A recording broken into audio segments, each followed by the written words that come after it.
Bismillahirrahmanirrahim. Assalamualaikum warahmatullahi wabarakatuh. Salam sejahtera. Selamat pagi Malaysia. Salam Malaysia Madani. Gong Si Fa Chai, Sinian Kuala Huang Shirui. Dan kepada anda yang menyambut sambutan Tahun Baru Cina, kepada seluruh rakyat Malaysia yang berbangsa Cina, kita ucapkan semoga Tahun Naga ini menjadi tahun yang terbaik untuk anda sisi keluarga. Dan sudah pasti ramai yang sedang berada bersama dengan keluarga di kampung ataupun sedang bercuti beriadah kerana sekarang telah pun masuk musim cuti sekolah. Jadi dua dalam satulah kombo yang begitu menarik. Sudah pasti jalan pun sesak. Jadi berhati-hati rancang perjalanan anda dan sila rujuk kepada laman-laman X untuk mendapat pautan yang terkini berkaitan dengan situasi trafik, terutama sekali melalui LLM Traffic dan Plus. Baik, seterusnya kita akan bawakan seperti biasa pautan berita-berita dari seluruh negara. Kita mulakan dengan pautan berita yang kami petik dari Berita RTM, portal Instagram Berita RTM, di mana Perdana Menteri Datuk Seri Anwar Ibrahim telah menghadiri dan memeriahkan sambutan Majlis Tahun Baru Cina 2024 anjuran Dewan Perhimpunan China Kuala Lumpur dan Selangor di Ibu Negara. Beliau yang tiba sekitar 11.30 pagi disambut meriah dengan kehadiran lebih 500 orang tetamu. Turut mengiringi beliau ialah Presiden KLSCAH Ngan Tenggi dan majlis turut dihadiri Menteri Pertanian dan Keterjaminan Makanan Datuk Seri Muhammad Sabu, Menteri Sains, Teknologi dan Inovasi Chang Lee Kang, Menteri Belia dan Sukan Hana Yeoh dan Timbalan Menteri Pelaburan, Perdagangan dan Industri Liu Chin Tong. Ia diserikan dengan kehadiran Duta Besar China ke Malaysia, Ouyang Eugene. Dan seperti biasa, Yisang menjadi sesuatu yang disajikan. Yisang ini unik kepada Malaysia dan Singapura sebenarnya, tuan-tuan dan puan. Jadi tidak ada Yisang di China pun. Jadi ia merupakan salah satu keunikan kita sebagai rakyat Malaysia. Yisang merupakan salah satu hidangan yang perlu digaulkan bersama dengan pelbagai jenis aroma juadah yang begitu unik kepada kita di Malaysia. Dan lebih tinggi diangkat, lebih banyak tuah yang akan datang kepada anda pada tahun tersebut. Itu adalah lebih kurang kepercayaan yang telah diamalkan di sini. Jadi kita dapat lihat bahawa Yisang ini merapatkan semua rakyat Malaysia dalam satu komuniti yang umpama kita lah, masyarakat yang majmuk dengan pelbagai cita rasa dan perbezaan, namun kita boleh bergaul dan disamakan dalam sebuah negara. Itulah lebih kurang konsep Yisang itu sendiri. Baik, seterusnya kita akan melihat berita sukan sedikit.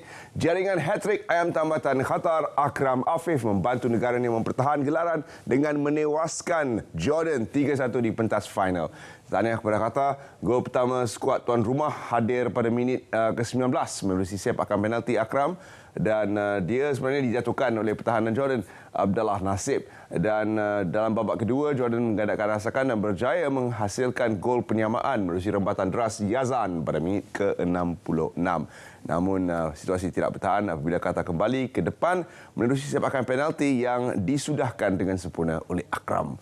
Pemain berusia 27 tahun itu kemudian melengkapkan jaringan hat-trick menerusi sepakan penalti pada masa tambahan sekaligus mengesahkan kemenangan 3-1 kepada negara Qatar. Tahniah. Seterusnya sedikit berita yang mendukacitakan di mana seorang lelaki kurang upaya telah ditemui mati lemas ketika mandi di air terjun berkelah Jalan Maran Gambang, Kuantan, Pahang. Pegawai Perhubungan Awam Jabatan Bomba dan Penyelamat Malaysia Pahang, Zulfadli Zakaria, berkata kejadian mangsa Harun Mahmud 20 dipercayai sedang mandi bersama-sama 6 rakannya pada tengah hari tadi, dan mayat mangsa ditemui pada pukul 12.55 tengah hari. Seramai 11 anggota dan pegawai bomba dari Balai Bomba dan Penyelamat BBP Taman Tas ke lokasi selepas menemui laporan, dan pasukan bomba kemudian melakukan operasi pencarian surface searching dan menggunakan grappling iron di lokasi mangsa dilaporkan hilang. Mangsa disahkan meninggal dunia di lokasi kejadian. Dan ini adalah suatu berita yang perlu juga kita berwaspada apabila kita memilih tempat-tempat perkelahan. Pastikan bersesuaian juga dengan keadaan keselamatan kita sebagai sebuah keluarga atau sebuah kumpulan. Penipuan dalam talian tak habis-habis. Banyak lagi penipuan dalam talian ini. Dah pasti akan dapat mesej yang pelbagai dimasukkan dalam grup Telegram yang kononnya menjanjikan anda pulangan yang begitu lumayan. If it's too good to be true, It probably is.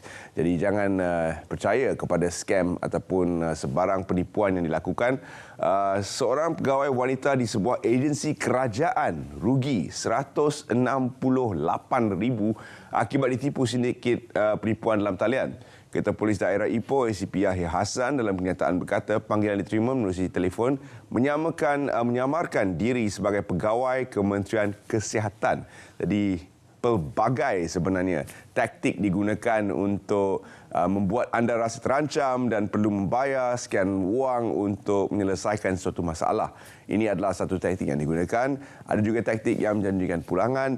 Ada taktik yang kononnya telah berlaku situasi di mana insurans anda telah digunakan oleh orang lain dan anda perlu membayar sedikit pampasan untuk membantu siasatan dan sebagainya lah. Banyak sebenarnya helah yang digunakan. Jadi jangan terpedaya kerana ada di antara skamer-skamer ini sebenarnya mempunyai informasi peribadi, butiran peribadi tentang diri anda, dan jangan sekali-kali mendedahkan butiran yang boleh mengakibatkan anda kerugian dari segi kewangan, terutama sekali nombor PIN ATM, TAC jika anda masih menggunakan sistem TAC, dan kalau menggunakan Maybank, nombor akaun kalau boleh rahsiakan. Jadi kesemua ini adalah butiran yang perlu kita jaga dan terutama sekali butiran seperti password, dan ini adalah merupakan tanggungjawab kita juga untuk menukar password dari masa ke masa agar tidak mudah dicerobohi. Dan dengan itu kita dapat melihat situasi seperti ini berkurangan. Namun sekiranya berlaku kepada anda, jangan lupa MC React dan sebagainya boleh membantu mangsa menyedari diri tertipu dan telah membuat laporan polis semalam. Dan kita mempunyai akta sebenarnya untuk membantu siasatan, iaitu di bawah Seksyen 420 Kanun Keseksaan. Namun untuk membantu mangsa-mangsa seperti ini mendapatkan wang kembali adalah sebenarnya satu perjalanan yang panjang dan sukar, kerana skamer-skamer ini bukannya beroperasi di Malaysia, selalunya mereka berada di luar negara. Jadi ini adalah merupakan salah satu keadaan yang berterusan. Semoga lebih banyak pengetahuan dan pendidikan dapat diberikan kepada rakyat Malaysia supaya sentiasa berwaspada terhadap skam seperti ini. Baik, kita akan berehat seketika untuk memberi laluan kepada rakan-rakan kita di seluruh negara melalui konti-konti yang telah pun bersedia dengan pelbagai siaran-siaran yang menarik untuk mengisi hujung minggu anda. Jadi kita bersama dengan DJ Zoo yang telah bersedia. Tapi sebelum itu kita berehat seketika dan kembali bersama anda dalam Selamat Pagi Malaysia. Jangan ke mana-mana.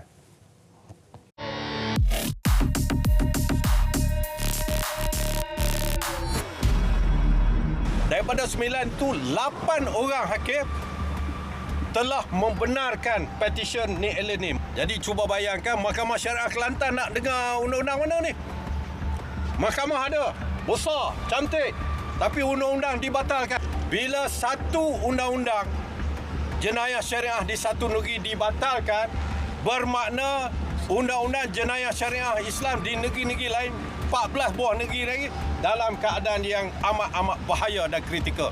Heboh di media sosial tindakan Wakil Rakyat Pembangkang mempersoal keputusan mahkamah berhubung enakmen jenayah syariah Kelantan. Pemimpin berkenaan juga mendakwa kononnya undang-undang Islam di negeri lain turut berisiko. Senada dengan bekas Menteri Undang-Undang itu, pemimpin parti disertai semakan pasukan biar betul mendapati pemimpin terlibat cuba memanipulasi fakta. Mahkamah Persekutuan menerusi alasan penghakiman menegaskan peruntukan yang dipertikai bukan undang-undang ditetapkan Allah.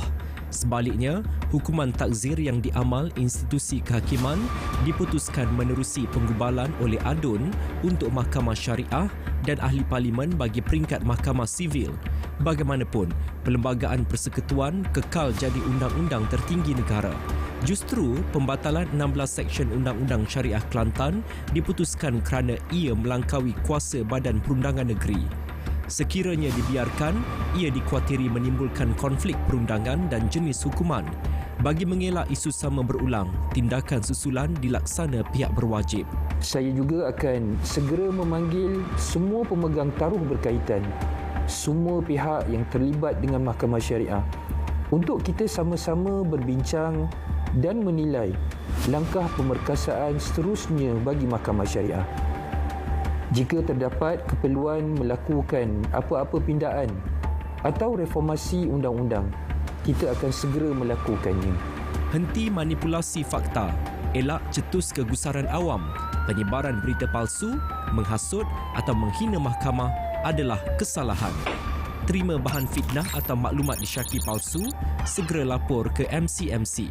Biar betul, tak pasti, jangan kongsi.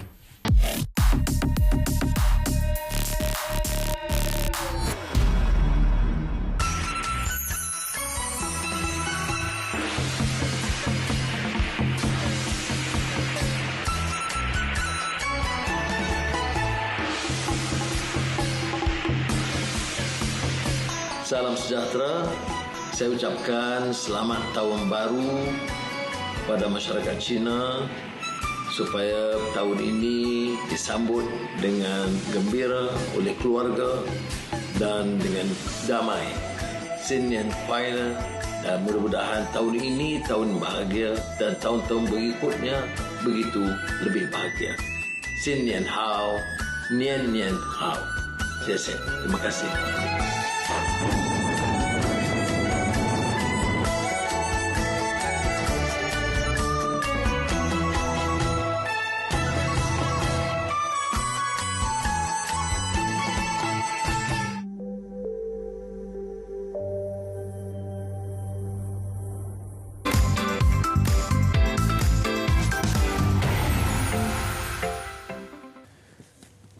Kembali bersama kami dalam siaran Selamat Pagi Malaysia secara langsung pagi ini. Terima kasih kerana terus setia bersama dengan kami.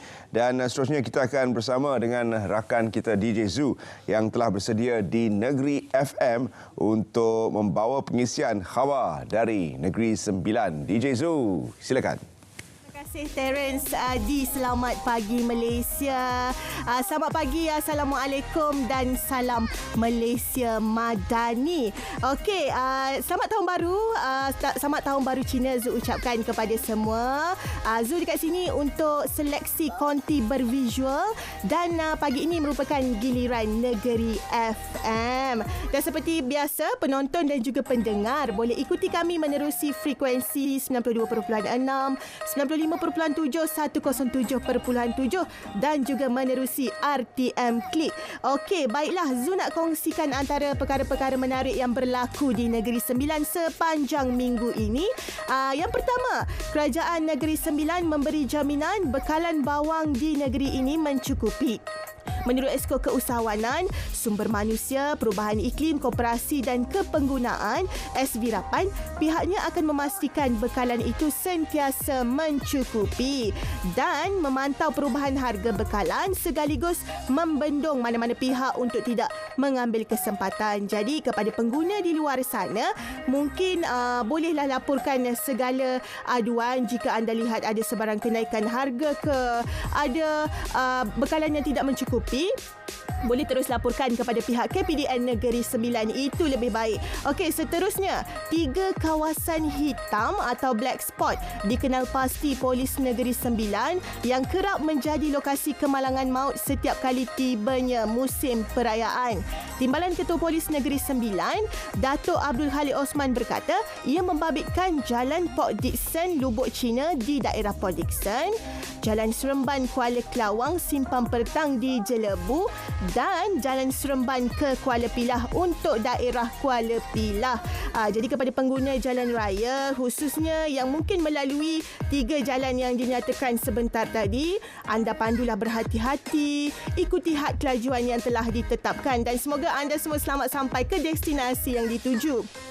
Seterusnya, sambutan Tahun Baru Cina di Seremban dimeriahkan dengan aktiviti menziarahi tokong dan upacara sembahyang pada hari semalam. Tokong Tenzi Kun menjadi antara tumpuan bagi penganut agama Tao untuk menyempurnakan upacara sembahyang selain terkenal dengan dekorasi menarik sebagai tarikan kepada pengunjung. Bukan sahaja kaum Cina, tokong berusia 161 tahun itu turut menjadi lokasi pelancongan bagi semua kaum tidak kira dari dalam maupun luar negara.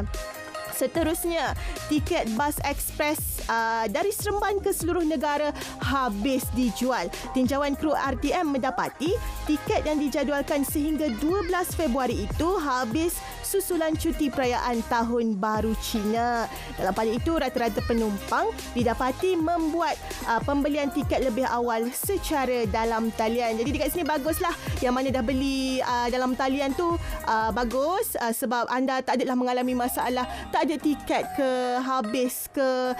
Jadi boleh balik kampung dengan senang hati. Okey, Zu rasa setakat itu sahaja perkongsian untuk apa yang menarik yang berlaku di Negeri Sembilan.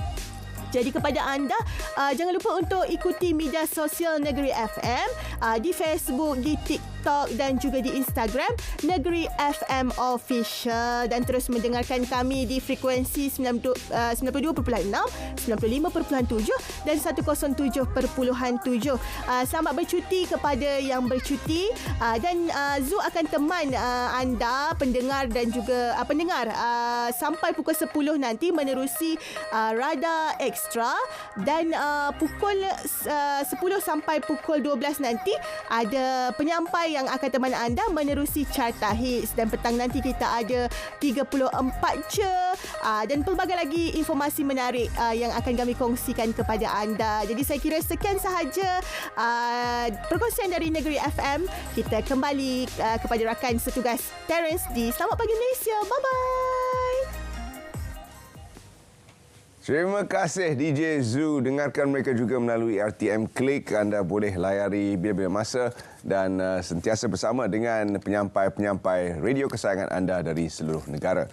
Baik, seterusnya kita akan bersama dengan tamu saya yang akan membawa pengisian yang telah pun kita bincang sedikit tadi. Apa antara aktiviti-aktiviti untuk dilakukan sempena dengan musim cuti sekolah ini? Satu jawapannya, Larian Tok Gajah Kuala Lumpur 2024. Jadi kita bersama Ketua Unit Sekretariat Perantau Anak Pahang, Tuan Said Anas, Datuk Said Ali. Terima kasih Tuan Said kerana sudi bersama kami pagi ini. Sama-sama, Mr. Terence. Baik, Tuan Said, kenapa diadakan Larian Tok Gajah ini saban tahun? Baik, bismillahirrahmanirrahim. Assalamualaikum warahmatullahi wabarakatuh. Terima kasih. Pertama sekali saya nak ucapkan terima kasih kepada pihak Selamat Pagi Malaysia lah, kerana sudi menyebut kami untuk mempromosikan Larian Tok Gajah 2024. Sebenarnya Larian Tok Gajah 2024 ini hasil keputusan daripada Kerajaan Negeri Pahang melalui Sekretariat Perantau Anak Pahang dengan kerjasama Kementerian Belia dan Sukan, Dewan Bandaraya Kuala Lumpur di BKL dan juga Persatuan Orang Muda Pahang Kuala Lumpur. Okey. Kami anak maran ibu kota. Sebagai medium kita nak publicitikan, promosikan pelancaran Sekretariat Perantau Anak Pahang di Kuala Lumpur ni. Jadi larian ini akan diadakan pada 18 Februari. Ya. Dan di mana lokasinya dan jarak yang akan digunakan untuk kawasan larian? Okey. Larian Tok Gajah ini kita gunakan route KL Free Car Morning yang diadakan setiap hari Ahad daripada anjuran di BKL. Jarak dia sebanyak 5 dan 7 km. Okay. Acara larian santai bermula daripada dataran di BKL hingga ke KLCC. Kita akan pusing balik dan berakhir di dataran di BKL. Jadi sesuai untuk seluruh lapisan masyarakat, sesuai untuk sisi keluarga, boleh bawa anak-anak sekali. Ya, betul. Dan bagaimana untuk mendaftar ataupun perlukah ataupun boleh datang saja? Okey. Untuk mendaftar sebagai peserta larian, kita 1,500 jumlah peserta tu dah penuh, Mr. Terence. Oh, dah penuh. Ya. Tetapi tak apa. Tuan-tuan dan puan-puan ataupun rakyat Malaysia boleh datang kerana kita ada banyak acara kita sediakan pada hari itu sempena KL Free Car Morning tersebut. Boleh join larian ataupun join juga acara-acara yang ada. Antaranya ada Flying Fox. Kita ada Flying Fox tak boleh. Grappling. Kita ada memanah. Daripada Persatuan Memanah di BKL. Okey. Memanah secara tradisional. Kita juga ada berbasikal daripada kita punya sponsor. Kita juga ada melukis batik. Melukis batik? Ya, mewarna batik. Okey, dan antara aktiviti-aktiviti ini perlu mendaftar atau terus datang join saja? Untuk acara-acara ni, aktiviti-aktiviti ni tak perlu pendaftaran. Kita juga ada Zumba daripada KBS. Okey. So datang dengan berpakaian sukan, berkasut sukan dan free to attend apa-apa acara. Yes. Baik, itu dia kawasan-kawasan yang biasalah di kawasan Kuala Lumpur ini, iaitu Car Free Morning KL, di mana anda boleh melihat berbagai aktiviti menarik disediakan untuk anda sisi keluarga. Jadi kepada warga Kuala Lumpur yang mungkin akan balik daripada menyambut Tahun Baru Cina, 18 hari bulan nanti, sudah pasti anda tercari-cari aktiviti untuk dilakukan bersama dengan anak-anak terutama sekali kerana cuti sekolah. Datanglah ke kawasan yang telah pun kami sebutkan untuk menghadiri larian Tok Gajah. Bukan saja larian diadakan tapi pelbagai aktiviti sampingan. Jadi kenapa acara ini akan diadakan? Adakah mempunyai objektif yang khusus? Objektif acara ini adalah untuk kita mempromosikan ataupun mempublisitikan pelancaran Sekretariat Perantau Anak Pahang. Sekretariat Perantau Anak Pahang ini adalah cetusan idea Yang Amat Berhormat Menteri Besar Pahang, Yang Amat Berhormat Datuk Seri Haji Warosdi bin Haji Ismail, untuk sebagai medium penghubung di antara Kerajaan Negeri Pahang dan juga semua orang-orang Pahang ataupun rakyat-rakyat Pahang yang berada di luar negeri Pahang. Jadi kita akan adakan ada juga booth promosi turism Pahang. Di situ insya-Allah kita akan bawa maskot-maskot. Dan yang paling istimewa sekali, Yang Amat Berhormat Menteri Besar Pahang menyatakan kesudian untuk merasmikan flag off. Flag off pagi tersebut daripada Yang Amat Berhormat Menteri Besar Pahang. Jadi perantau-perantau yang datang dari Pahang ke Kuala Lumpur untuk mencari pekerjaan dan sebagainya, mereka boleh join sebagai ahli? Baik, boleh. Dia tak perlu daftar sebagai ahli sekretariat. Cukup mendaftar di Facebook ataupun Google Form kita, Sekretariat Perantau Anak Pahang, dan mendaftar sebagai perantau Pahang. Ini adalah inisiatif daripada Yang Amat Berhormat Menteri Besar Pahang untuk kita sebar luaskan lagi apa-apa sumbangan, apa-apa kebajikan-kebajikan yang disalurkan untuk rakyat di negeri Pahang sendiri. Sekarang ini Yang Berhormat Menteri Besar nak bantu pula semua, kalau boleh, rakyat-rakyat negeri Pahang di luar Pahang, kita akan cuba santuni melalui Sekretariat Perantau Anak Pahang.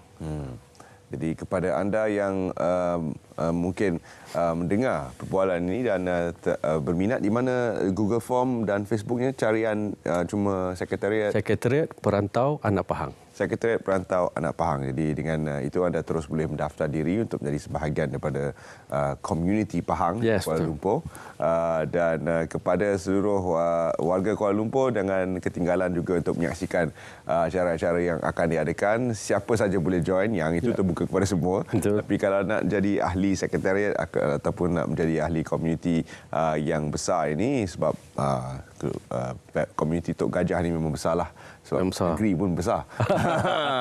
Jadi datang untuk menghadirkan diri dan mendaftar sebagai salah seorang daripada perantau yang berada di Kuala Lumpur. Pesanan terakhir kepada para penonton kami, terutama sekali anak-anak Pahang yang berada di perantauan. Baik, saya ambil kesempatan ini untuk menyeru kepada semua perantau anak Pahang, bukan sahaja di Kuala Lumpur ataupun di Selangor, malah semua anak-anak Pahang yang berada di seluruh negara, untuk kita sama-sama turun ke larian Tok Gajah 2024 ini. Kerana seperti yang kita tahu, Kuala Lumpur akan tak ada kenderaan selama 2 jam. Ambil masa ni untuk ambil sebanyaknya gambar. Feel free to jalan kaki, jalan sekitar KL, dan rasa dia punya senario panorama KL hari Ahad tanpa kereta. 18 hari bulan 2. 18 hari bulan 2 datang beramai-ramai untuk menghadiri larian Tok Gajah Kuala Lumpur 2024. Terima kasih Tuan Syed kerana sudi bersama kami dalam Selamat Pagi Malaysia. Dan seterusnya kita akan berehat seketika dan akan kembali bersama anda antara segmen-segmen menarik menanti anda. Kita juga akan bawakan waspada jualan di media sosial, sedikit kaitan dengan scam tadi itu. Waspada juga pelbagai jualan dan hebahan menarik yang mungkin terlalu menarik. Yang itu kita kena berhati-hati. Kita akan kembali bersama anda dalam Selamat Pagi Malaysia. Jangan ke mana-mana.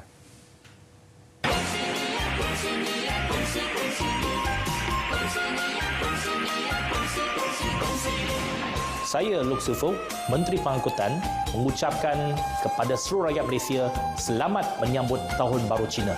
Semoga musim perayaan ini anda berhati-hati di atas jalan raya. Pastikan sampai ke destinasi dengan selamat dan raikanlah bersama keluarga tersayang. Kongsi Facai.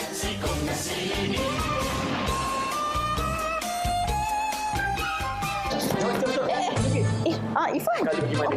Ya Allah, lambat dah ni nak pergi Johor ni. Ada apa kat Johor? Tak tahu ke? Tak tahu. Tarik nafas dulu, bertenang. Okey, bagi tahu dekat Ifan, Sophie nak pergi mana sekarang? Sophie nak pergi ke Johor, ke Taman Negara Tanjung Piai Johor. Ada apa kat sana? Sempena dengan Hari Radio Sedunia 2024 sambutannya, Ifan. Oh, maksudnya kita akan bersama kat sana? Ya, Selamat Pagi Malaysia akan berada di sana.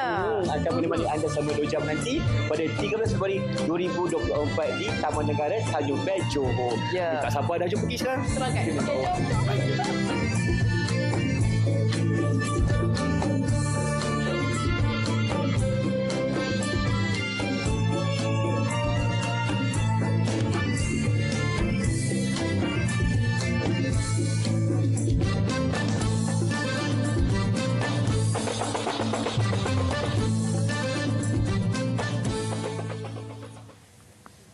Jadi jangan lupa Selasa nanti bersama kami sempena sambutan Hari Radio di mana kita akan bawakan siaran dari Tanjung Piai untuk anda bersama dengan rakan-rakan kita yang akan berlintas langsung dari sana untuk anda. Jadi kepada warga Tanjung Piai, datanglah untuk memeriahkan siaran langsung Selamat Pagi Malaysia dari Tanjung Piai. Baik, seterusnya kita akan bersama dengan seorang pahlawan yang sememangnya merupakan individu yang tidak asing lagi, terutama sekali dari segi mencatatkan rekod. Bahkan bila saya bertanya tadi, berapa rekod dah Tuan? Terlalu banyak. Alhamdulillah. Tahniah kita ucapkan kepada Sarjan Murad Muhammad Kasim, pesara tentera yang merupakan pendayung solo negara yang telah menjalankan 3 misi dayungan sempena mengenang jasa pahlawan. Namun untuk tahun ini agak berbeza, akan melakukan misi keempat dengan bermotosikal dari Perlis ke Johor pada 22 Februari hingga 1 hari bulan Mac. Ini adalah bertujuan untuk menyantuni pahlawan yang telah banyak berjasa. Jadi kenapa memilih untuk melakukan suatu senario yang berbeza setelah 3 dayungan dilakukan sebelum ini? Silakan. Bismillahirrahmanirrahim. Assalamualaikum warahmatullahi taala wabarakatuh. Pertama-tamanya terima kasih kepada Tuan Teren di rancangan Selamat Pagi Malaysia RTM di TV1. Tahun ini memang agak berbeza. Saya punya misi solo saya. Kalau saya lebih berorientasikan kepada tasik, sungai dan lautan. Kali ini ke daratan pula. Jadi kalau lautan saya harungi, kalau daratan saya jejaki. Jadi untuk tahun ini sempena 1 Mac, saya pilih tarikh 1 Mac ini adalah satu tarikh keramat, terutama kepada anggota tentera, khasnya tentera darat. Kerana 1 Mac adalah merupakan titik permulaan tertubuhnya pasukan tentera di negara kita. Atas desakan pembesar dan juga Raja-Raja Melayu, maka pada 1 Mac 1933 tertubuhnya Kompani Percubaan dan dipelopori oleh anak watan seramai 25 orang. Di antaranya adalah Allahyarham Lieutenant Adnan bin Saidi. Jadi pilihan saya adalah 1 Mac sempena hari ulang tahun tentera darat. Jadi saya akan lakukan misi solo saya berlainan sikitlah, bermotosikal dari utara ke selatan sambil menyantuni rakan-rakan seperjuangan rekrut saya lah, Trail of 3,000 Heroes. Menjejaki skot-skot saya lah. 3,000 orang di seluruh rantaian itu. Jadi ada persindangan yang telah pun dipilih atau bagaimana? Saya akan lakukan bermotosikal bermula dari Perlis dan saya akan memilih lokasi-lokasi pasukan yang saya pernah berkhidmat suatu ketika dahulu. Jadi saya tak masuklah. Cuma saya mengimbau kembali detik-detik permulaan saya sebagai tentera suatu ketika dahulu. Dan sekarang saya sebagai pesara. Sarjan, boleh kita kongsikan sedikit tentang pengalaman Sarjan ketika berkhidmat dulu? Baiklah, saya 1989 saya direkrutkan di pusat latihan rekrut Port Dickson, intake 119. Jadi setelah tamat menjalani latihan rekrut, saya ditempatkan di pasukan batalion ke-18 Regimen Askar Melayu Diraja di Kem Seri Miri pada ketika itu. Susulan dari itu, setelah 4 tahun berkhidmat dalam unit tempur, unit infanteri, saya bertukar ke bahagian Ko-Primataan bahagian pendidikan, cikgu lah. Kalau di sesebuah pasukan popular dengan gelaran cikgu. Jadi itulah sedikit untuk saya punya life dalam tentera lah. Dan akhir pada hari ini saya rasa amat bersyukur. Dengan izin Allah, saya bergelar seorang pesara tentera atau bekas tentera di mana darah yang mengalir dalam tubuh badan saya ini adalah darah Satria. Jadi misi-misi yang berunsurkan kepada kepahlawan ini memang saya perlu naikkan agar rakyat Malaysia melihat, ya, terutama generasi Z, generasi Y pada hari inilah. Yang mungkin satu contoh, tarikh 1 Mac 1933 mungkin tarikh ini tak popular di kalangan rakyat Malaysia, tetapi inilah tarikh yang amat bermakna kerana kita berdiri di atas platform kemakmuran dan kedamaian hasil dari rintisan perjuangan-perjuangan Angkatan Tentera waktu satu ketika dahulu lah. Bagaimana sebenarnya untuk membawa generasi muda kita supaya lebih memahami perjuangan dan pengorbanan yang telah dilakukan oleh satria-satria, pahlawan-pahlawan kita seperti Sarjan yang telah berkhidmat dalam Kor Tentera untuk sekian lama? Untuk generasi pada hari ini sesungguhnya harus disemai semangat perwira, semangat kepahlawanan. Jadi kalau mengikutkan sejarah penubuhan pada 1 Mac 1933 dulu, pembesar dan raja-raja Melayu mendesak agar anak-anak tempatan, ya, menjadi tentera. Ya, hasil daripada rundingan, British bersetuju, maka tertubuhlah pasukan bersenjata pada ketika itu. Dan pada hari ini pun kita lihat tentera dipelopori daripada anak-anak tempatan yang berbangsa Melayu lah. Jadi kita cubalah untuk mengajak sebab kita Bumi Putera di kalangan bangsa-bangsa lain untuk turut serta, ya, menjadi tentera mempertahankan tanah air kita lah. Itulah. Dan itulah semangat yang perlu kita semai. Tidak kira bangsa, kita sebenarnya boleh berkhidmat sekiranya kita terpanggil, ya, untuk menjadi sebahagian daripada Kor Tentera. Di antara ahli keluarga saya juga ada yang menyertai Air Force dan juga Navy dan sebagainya. Jadi masih ada semangat untuk menyertai pasukan ketenteraan itu. Untuk anda yang pasti ingin tahu di mana lokasi-lokasi yang mungkin akan diimbau oleh Sarjan ketika menjalani misi solonya, ada laman Facebook atau Instagram di mana kita boleh ikut perjalanan misi solo Sarjan ni? Bagi misi kali ini, misi yang keempat yang saya telah lakukan, 3 misi sebelum ini. Misi sempurna fokus pada tentera darat, hari ulang tahun tentera darat untuk mengangkat martabat tentera darat lah. Jadi misi yang pertama saya lakukan dulu, saya berkayak solo dari Kuala Kangsar menuju ke pantai Port Dickson, pantai Batu Empat Port Dickson berhadapan dengan Pusat Sedar. Lebih kurang 500 km. Wow. Ya, jadi saya nak kenang balik tempat lahirnya seorang pahlawan. Misi yang kedua saya buat untuk mengenang jasa seorang junior saya yang mengidap kanser tahap 4. Jadi saya buat dayungan untuk kolek tabung dan hadiahkan kepada keluarga mangsa lah. Namun pada ketika itu agak duka cita kerana misi saya tidak berjaya di pertengahan kerana dia dijemput oleh Allah Ta'ala awal lagi sebelum tarikh 1 Mac muncul. Kemudian misi yang ketiga, Trail of 3,000 Heroes, Trail of 3,000 Heroes, menjejak balik 3,000 skot intake siri 119 pada tahun lepas. Dan pada tahun ini saya akan lakukan bermotosikal dari utara ke selatan untuk menyantunilah kepada semua, tak kira dia veteran ke, dia pesara ke, dia anggota ke, selamat perkenalan lah insya-Allah kalau terjumpa saya pada situ. Dan saya tak ada web yang special, cuma grup WhatsApp dari Intake Siri 119 yang telah pun dibina lah. Jadi sudah pasti mereka akan wawarkan juga kepada semua ahli keluarga, dan kami di RTM juga akan mengikuti rapat perjalanan ini. Jadi pastikan anda terus ikuti pautan-pautan di media sosial RTM, di X dan juga di Instagram untuk kita ikuti perjalanan yang bermakna ini. Apakah objektifnya Sarjan selalu membuat misi solo ini tahun demi tahun? Apakah yang ingin Sarjan cuba sampaikan kepada bukan saja pesara tapi juga kepada masyarakat?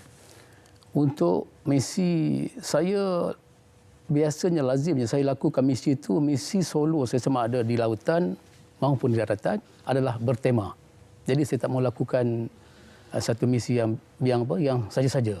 Jadi saya mengambil tema itu untuk menyampaikan mesej saya. Sebagai contohnya pada tahun ini, di mana 1 Mac tahun ini Tentera Darat akan menyambut hari ulang tahun Tentera Darat ke-91.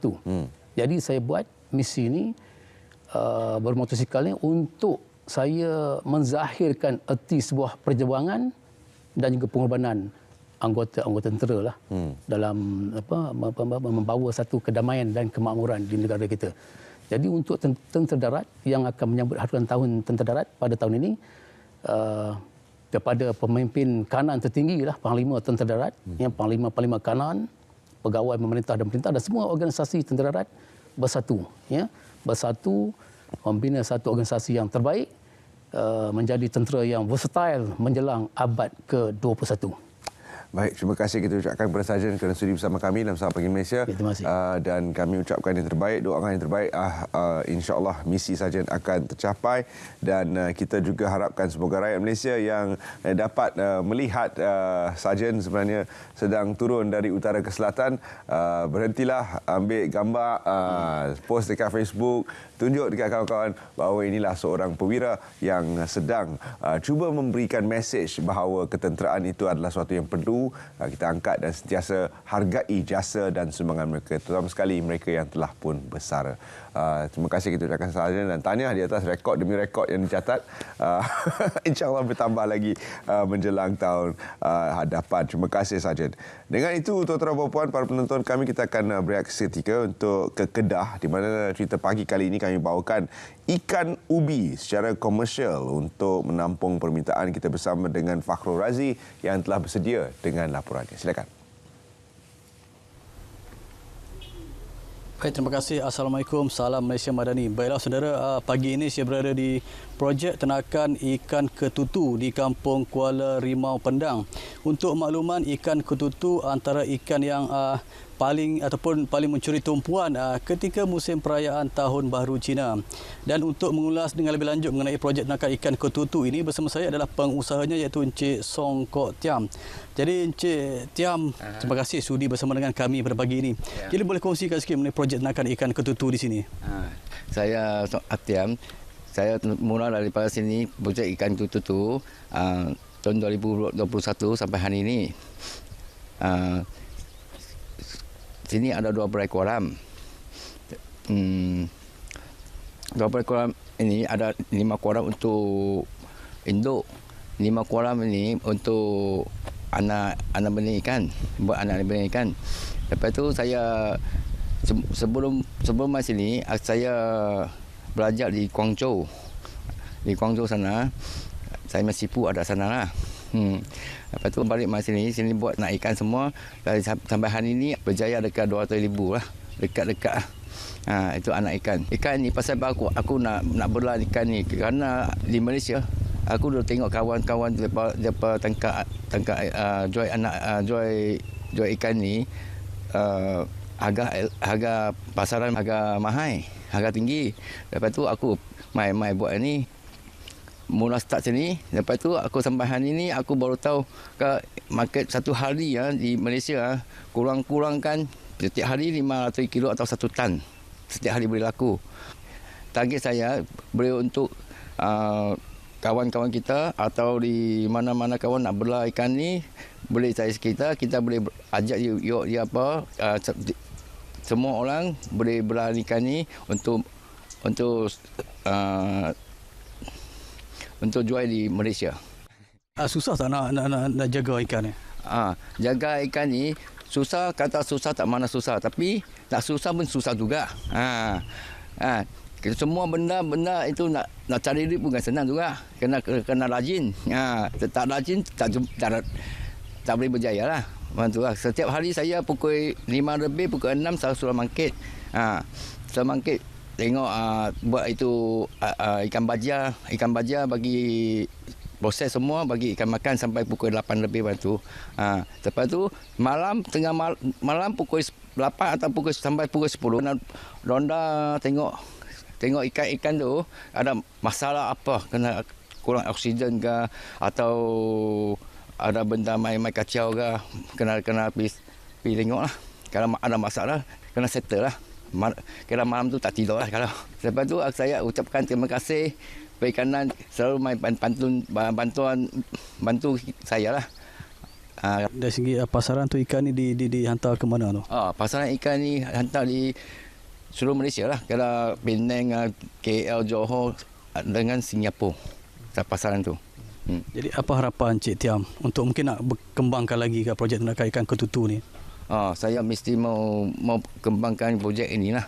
Kerana sini untuk sikit hari sini untuk buat benih anak ikan saja. Lepas tu aku dah cari tempat hal lain, satu tempat atau walaupun sebelah mereka nak sewa, kita pergi buat kebesar lah.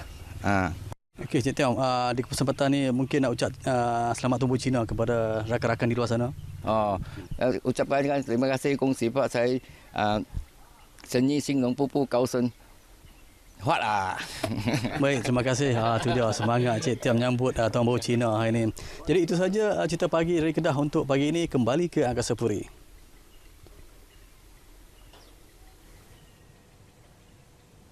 Terima kasih Fakrul Razi. Sangat menarik. Itu adalah salah satu daripada usahawan kita yang berkecimpung dalam bidang yang mungkin tak ramai tahu. Tapi tengok, susah tak susah tapi susah juga dia kata. Sebab kena rajin. Pagi-pagi dah bangun dan untuk memastikan bahawa kelangsungan perniagaan itu terjamin. Kepada anda seterusnya yang memangnya ikuti kami sejak awal pagi tadi, kita telah pun tengok berita di mana scam berleluasa 168,000 kehilangan walaupun seorang kaki tangan di agensi kerajaan. Jadi siapa saja boleh kena scam, tetapi siapa saja boleh kena scam jualan yang sedang juga berleluasa di media sosial. Kalau ia terlalu hebat, terlalu menarik untuk dibayangkan dan mungkin anda rasa wow, ini adalah tawaran yang sejuta dalam satu, mungkin saya bertuah, orang lain tak dapat, saya yang dapat, tapi sebenarnya ia adalah penipuan semata-mata. Kita saksikan clipping ini sebelum kita mendalami scam jualan dalam talian.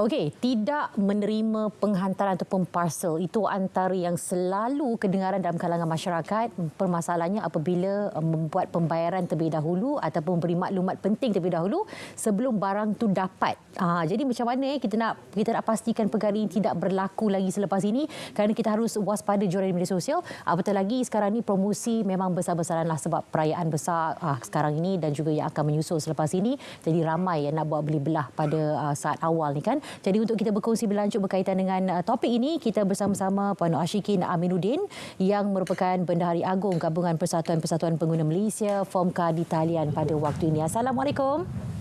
Waalaikumsalam. Ya, baik. Kalau kita lihat sekarang, Iwan, ramai pengguna yang membeli barangan di dalam talian kerana tertarik dengan promosi daripada dalam kalangan peniaga ni. Jadi nama pun promosi hebat, pastinya kita ni sebagai pengguna akan tertarik dengan promosi tersebut. Apatah lagi kalau dengan harganya yang sangat murah dan difikirkan munasabah. Komen sikit Puan berkaitan dengan perkara ini. Okey, disebabkan sekarang kan disebabkan kos sara hidup yang agak tinggi, jadi pengguna ni kita lebih prefer dengan harga dulu. Kita akan tengok harga dulu baru kualiti. Sebab selagi boleh kita nak cut kos yang mana kita boleh lah. That's why kita tertarik dengan harga yang mana harga murah, kita akan cuba untuk beli harga yang lebih murah, yang mana ada pilihan murah kan. Jadi sebab kemudian scammer pun dia faham dan dia tahu dengan sikap pengguna yang sekarang ni nak cari harga yang murah. Jadi mereka gunalah modus operandi jual barang dengan harga yang tak masuk akal. Lagi sekarang kan musim perayaan, and then mungkin pengguna pun sekarang tengah beli sikit-sikit dulu barang untuk sambut perayaan. Jadi sebab tu dia pun, scammer pun tengah ambil kesempatan lah dalam kesempitan pengguna. Itulah dia, mengambil kesempatan disebabkan adanya kata permintaannya di situ. Dan masa yang sama, apabila orang kata selalu buat beli belah untuk musim perayaan, beli awal ni harganya lebih murah, promosinya difikirkan macam ini ada terbaik berbanding nak dekat-dekat dengan raya nanti. Dan tapi cuma masalah sekarang ialah apabila barangan tu dah dibeli, pembayaran telah dibuat tapi barang tak sampai-sampai. Ni macam mana pula, Puan? Okey, maksudnya kita kena pastilah media sosial tu sahih ataupun palsu. Macam mana nak kena pasti? Okey, biasanya kalau apa yang kita tengoklah, biasanya online seller yang betul-betul seller ni, mereka akan post juga topik-topik lain selain daripada produk jualan mereka. Mereka tak macam hard marketing tau. Kalau ni saya cakap berkenaan dengan individu yang jual melalui Facebook, TikTok ataupun Instagram. Jadi mereka ni dia akan macam contohnya dia akan buat food review ataupun mungkin live dia kan pagi tu dia hantar anak sekolah ke, something macam dia nak cuba interaksi dengan regular customer dia lah ataupun juga potential buyer mereka. Sebab dia nak gain trust daripada potential customer. Jadi saya sebagai potential customer dia pun mungkin kita akan tengok okey dia memang online seller yang betul-betul sah lah. Sebab maksudnya kalau scammer ni biasanya dia takkan share lah benda-benda yang live dia ke kan, dia akan share hanya jualan saja, hanya produk jualan saja. Dan kemudian kita kena tengok waktu contohnya dekat Facebook lah, Facebook, Instagram, TikTok, dia jual tu maksudnya dia daftar akaun dia tu mungkin baru, lagi sekarang kan musim perayaan, mungkin dia baru lagi join Facebook ataupun TikTok, Instagram, semata-mata nak scam orang lah. Okey, jadi kita kena tengok, kena pasti social media tu sahih ataupun tidak. Ni untuk yang platform yang tidak berdaftar lah. Okey, kemudian kena tengok juga soal harga. Pengguna kena risau kenapa harga yang ditawarkan ni lagi murah. Contohnya brand A biasanya 100 lebih. Tiba-tiba online seller ni dia jual harga di bawah 100 lebih. Jadi kita kena ada rasa ragu-ragu dan juga rasa macam pelik lah kenapa seller ni jual harga lebih murah. Jadi kita kena faham online pembelian melalui platform ni dia memang mudah kan, memang mudah, sangat mudah. Dia tak macam kedai fizikal. Tapi sebenarnya memang mudah, tapi kita perlu rasa ragu-ragu siapa online seller di sebalik platform tersebut. That's why kita kena buat research. Kita buat research dulu sebelum membeli. Dia bukan macam kedai fizikal yang kita selalu kan. Kita tengok harga, puas hati dengan kualiti dan terus kita buat pembayaran. Tapi kalau online seller, kalau online, tolong jangan buat macam tu. Kita kena buat research sikit. Macam tadi yang dalam Facebook tadi, rupanya dia kata boleh search dalam Facebook, rupanya dah ramai yang terkena. Something yang macam tu kita kena buat, kita kena dah dapat harga, tengok gambar semua, tapi kita kena lakukan step yang lain, iaitu dengan buat research lagilah sebelum kita proceed untuk bayaran. Ya, okey. Kata untuk research atau penyelidikan ni perlu dibuat lebih kena rajin sikitlah sebenarnya, kena ada rasa ragu-ragu tu. Tapi itulah segelintir daripada kita ni kadang-kadang bila dapat harga yang lebih murah, dia kata wah dia menang ni sebab dia dapat jumpa yang murah, tapi dia tak fikir bahawasanya mungkin itu adalah satu daripada unsur penipuan boleh berlaku di situ. Okey, dan dalam masa yang sama, kalau sekiranya barang yang dibeli itu tidak sampai, apa hak pengguna tersebut, apa yang boleh dilakukan untuk mendapatkan hak mereka itu kembali? Okey, sebenarnya pengguna boleh buat aduan kepada rakan kongsi Fomka, iaitu melalui Pusat Khidmat Aduan Pengguna Nasional ataupun lebih dikenali sebagai NCCC. Pengguna boleh buat terus aduan secara online melalui website NCCC iaitu nccc.org.my, NCCC. Okey, ataupun bagi yang kurang mahir untuk buat aduan secara online boleh jugalah hubungi NCCC di talian 0378771076 atau 0378653441. Okey, jika online seller tersebut bukan scammer, maksudnya kita boleh hubungi mereka. Maksudnya bila kita terima data aduan dalam website tu, dalam website NCCC, rupanya online seller tu kita ada nombor telefon semua. Jadi legal officer di NCCC akan jadi sebagai pengentara lah di antara pengadu dan juga online seller tersebut. Kita akan cuba call online seller, kita kena pastilah apa yang berlaku, kenapa barang tak sampai, apa alasan mereka. Jadi NCCC akan cuba jadi pengantara di antara pengadu dan juga online seller tersebut. Kami cuba untuk selesaikan kes ni sampailah online seller boleh pulangkan barang ataupun refund semula duit kepada pengguna. Memang ada beberapa kes yang kami berjaya selesaikan. Tetapi maaf kata kalau untuk online seller tu adalah scammer, kami mohon maaf sebab kami tak dapat bantu. Dia adalah di luar bidang kuasa kami. Jadi kami akan nasihatkan pada pengadu untuk mereka membuat laporan kepada pihak polis lah untuk siasatan dengan lebih lanjut. Okey, jadi bermakna penting ada penyelidikan terlebih dahulu dan sekiranya didapati bila dah buat laporan atau didapati orang itu adalah ini ada kes berkaitan dengan scammer, nak dapat balik tu memang sukar. Jadi apa langkah seterusnya yang boleh dilakukan? Kalau kita boleh beri nasihat sikit, terutama sekali ialah kita ni mudah terpengaruh juga dengan kata-kata manis penjual-penjual seller-seller ni kan. Macam mana pun kita akan sedikit terpengaruh dan akan cenderung untuk membeli berbanding untuk berfikir dua kali tu. Macam mana Puan? Betul. Okey, jadi macam saya katakan tadi, kita kena tengok review customer. Apa pengalaman daripada customer mereka yang lain. Contoh macam tadilah yang dalam sebelum iklan untuk sebelum program ni ada yang cakap rupanya bila buat dia research kat Facebook dah ada yang terkena. Jadi kita kena rajinkan diri, cari. Kan kita pandai boleh buat search button kan. Jadi kita cari dulu apa nama seller ni semua. Okey. Kemudian kalau isu harga, kalau harga terlampau murah tak masuk akal, kita kena ada rasa ragu-ragu. Jangan terus rasa tamak terus beli, terus proceed dengan bayaran, jangan. Kita perlu ada rasa macam kenapa dia boleh jual harga tak masuk akal macam tu. Dan paling penting semak dulu nombor akaun bank ataupun nombor telefon online seller. Kalau ni maksud saya kalau dia jual di platform online lah, platform social media macam Facebook, TikTok, Instagram kan biasa kita akan direct dengan individu tersebut. Jadi kita akan dapatkan nombor akaun bank kan untuk kita proceed bayaran. Jadi kita boleh semak akaun bank mereka di website Semakmul.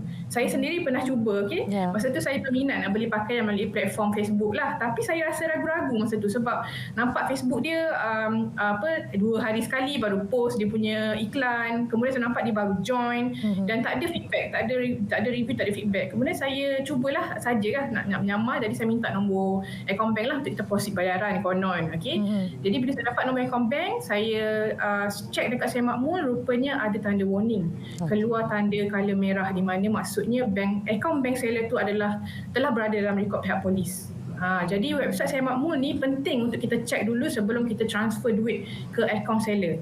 Tapi ada juga scammer, dia pandai, dia mungkin dah tahu akaun website Semakmul. Dia mungkin akan minta kita buat bayaran melalui aplikasi mereka sendiri.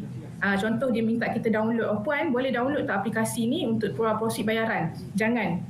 Tolong jangan download sebarang aplikasi yang tidak berdaftar. Kita hanya download aplikasi melalui Google Play, Google Android Store ataupun Apple Store sahaja. Okey, sebab ada kes di mana scammer dia minta kita download aplikasi yang mereka buat ya. Okey, jadi kita pun konon nak buat pembayaran, jadi kita nampak macam contohlah Maybank. Memang sama dengan Maybank yang kita selalu buat pembayaran melalui online. Jadi bila kita masukkan username, password tu, jadi online scammer tu dah tahu dah. Sebab dia yang cipta kan, dia yang cipta web page tu. Jadi dia tahulah kita dah masuk username apa, password apa. Lepas tu duit kita akan hilang lah.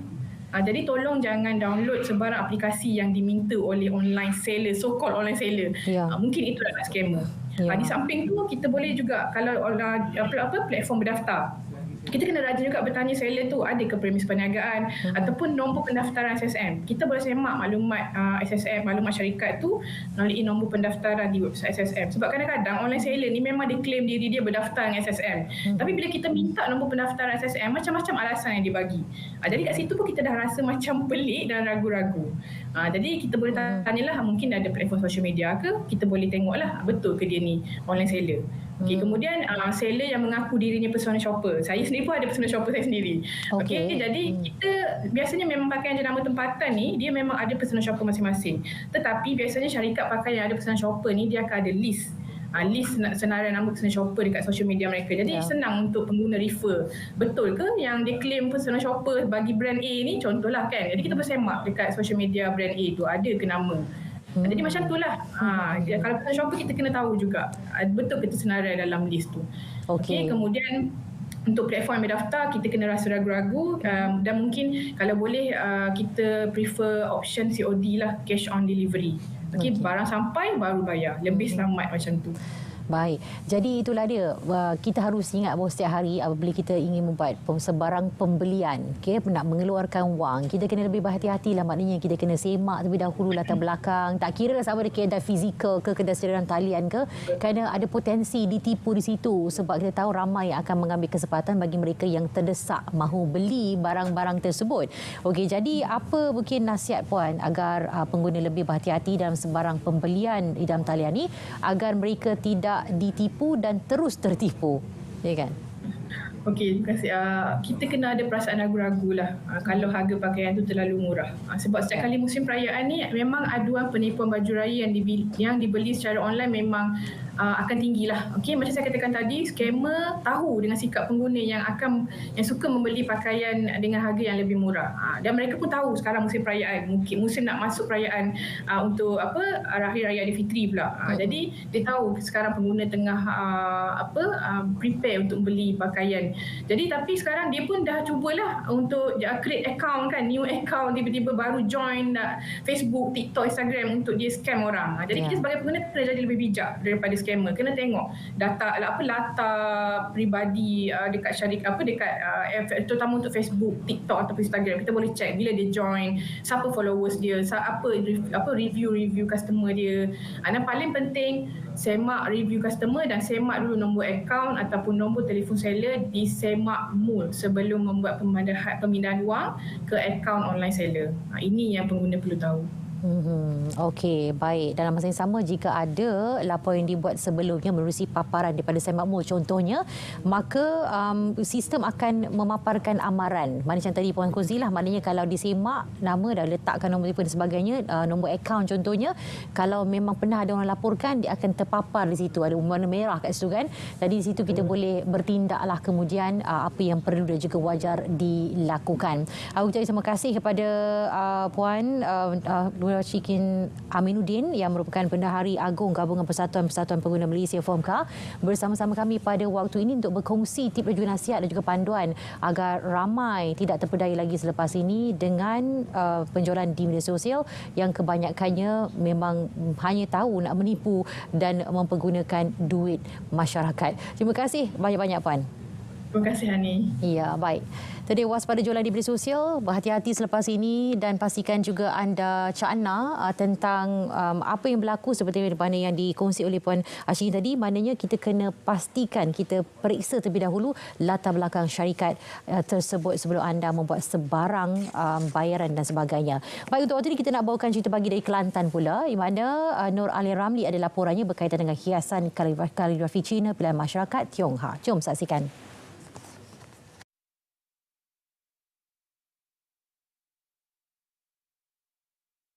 Baik, terima kasih. Cerita pagi dari Kelantan hari ini bersiaran dari Pasir Putih Kelantan. Pagi berkongsikan kepada anda mengenai seni kaligrafi Cina yang merupakan antara dekorasi sempena perayaan Tahun Baru Cina bagi melambangkan kemeriahan dan tuah dengan melekatkannya di bahagian kiri dan kanan pintu rumah ataupun bangunan. Jadi untuk bercerita lanjut mengenai seni ini, saya kini bersama penggiat kaligrafi Cina Tuan Chang Lo Yi.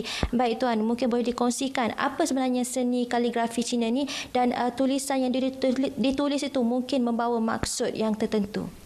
Sebenarnya kaligrafi ini satu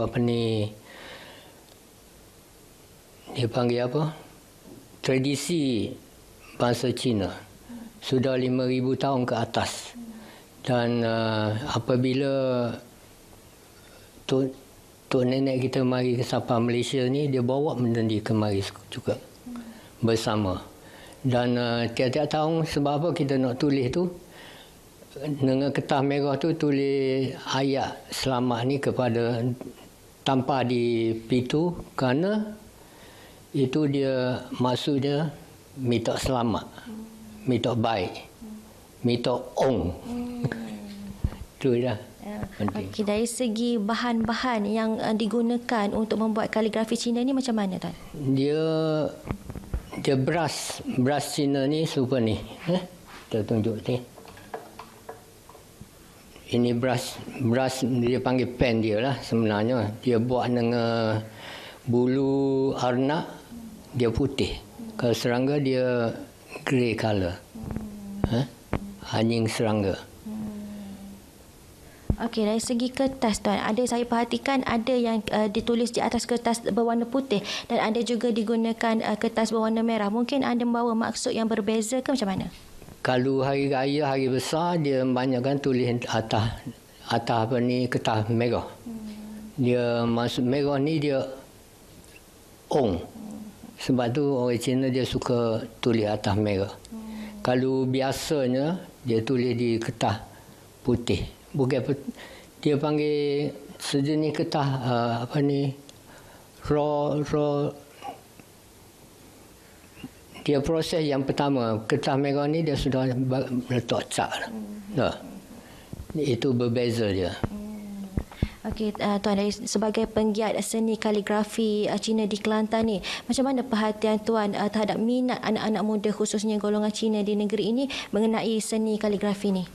Sebenarnya banyakkan di Kelantan ni ada 60 lebih pertubuhan Cina.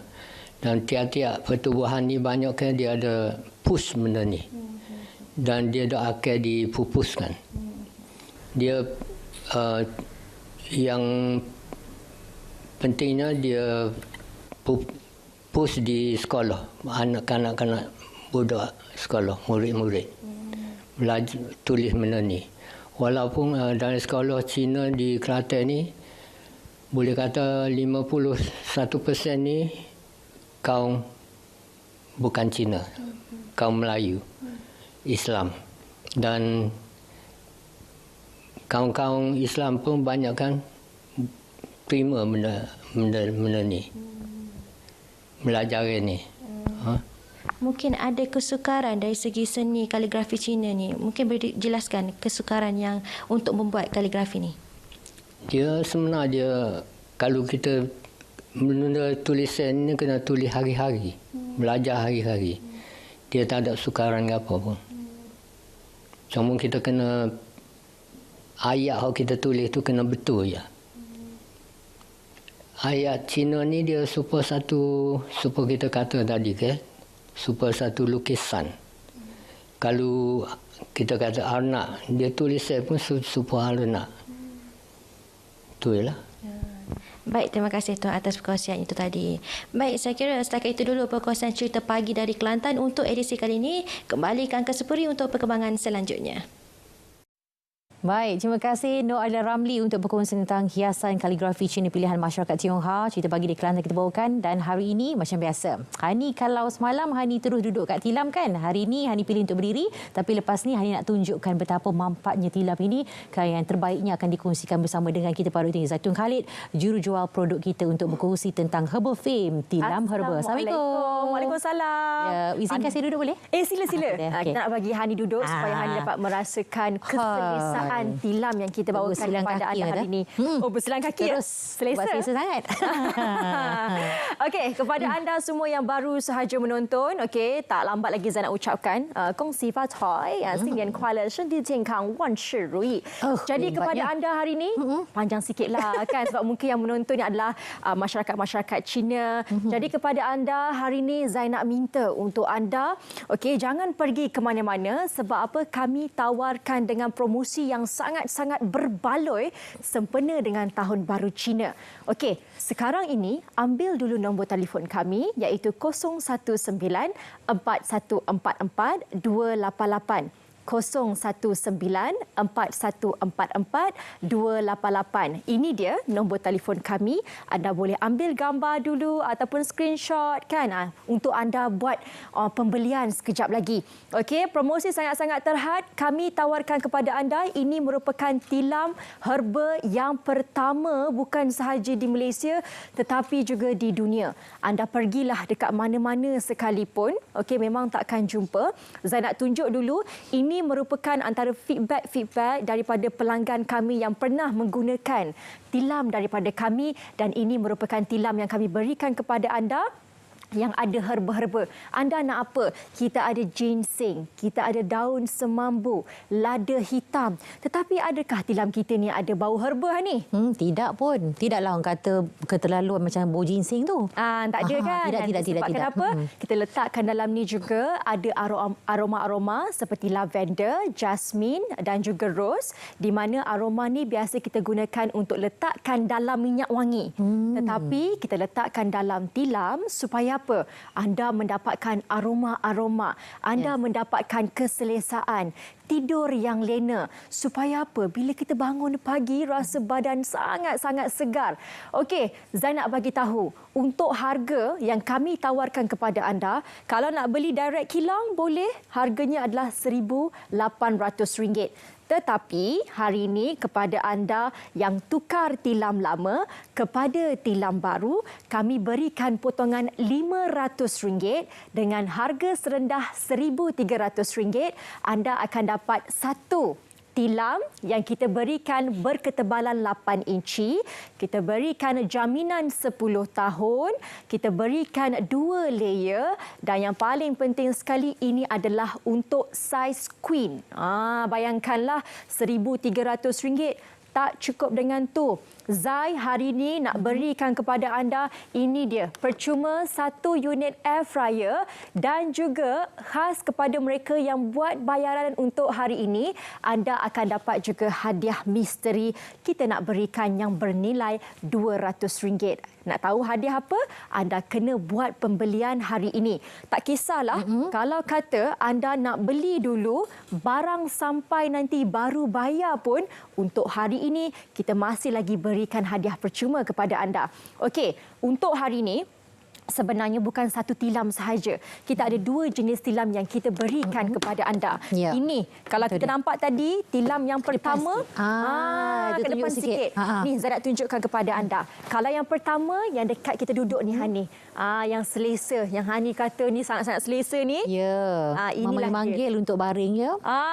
Memanggil-manggil untuk baring. Inilah yang tilamnya yang kita berikan kepada anda. Separa empuk dan juga separa padat. Ini namanya Zalena Mattress. Okey, tilam herba juga. Tetapi katakanlah anda ada bajet lebih, nak upgrade lagi, tilam yang lebih baik. Jangan risau. Dekat sebelah Zai ni, ini sebenarnya tilam yang kita bawakan kepada anda adalah tilam herba di mana ada fiber.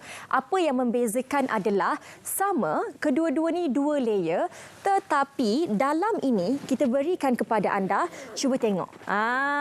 Sabut. Sebab itulah sesuai sangat-sangat untuk mereka yang mempunyai masalah, contohnya bila anda tidur tu sakit belakang kan, bangun pagi tu anda rasa macam ya Allah tak segarnya, rasa nak marah-marah. Kenapa bila bangun tidur rasa macam lagi makin penat? Kita berikan kepada anda, dalam ni ada sabut. Jadi sesuailah untuk mereka yang mungkin ada badan-badan yang mungkin comel-comel sikit. Patutlah sebelum ni asyik marah-marah je sebab tak pakai pakai tilam Herbal Fix. Ya. Hani mungkin lepas ni dah tak ada marah-marah lagi dah. Tak ada marah lah. Ni bolehlah pakai tilam ni lepas ni. Bolehlah.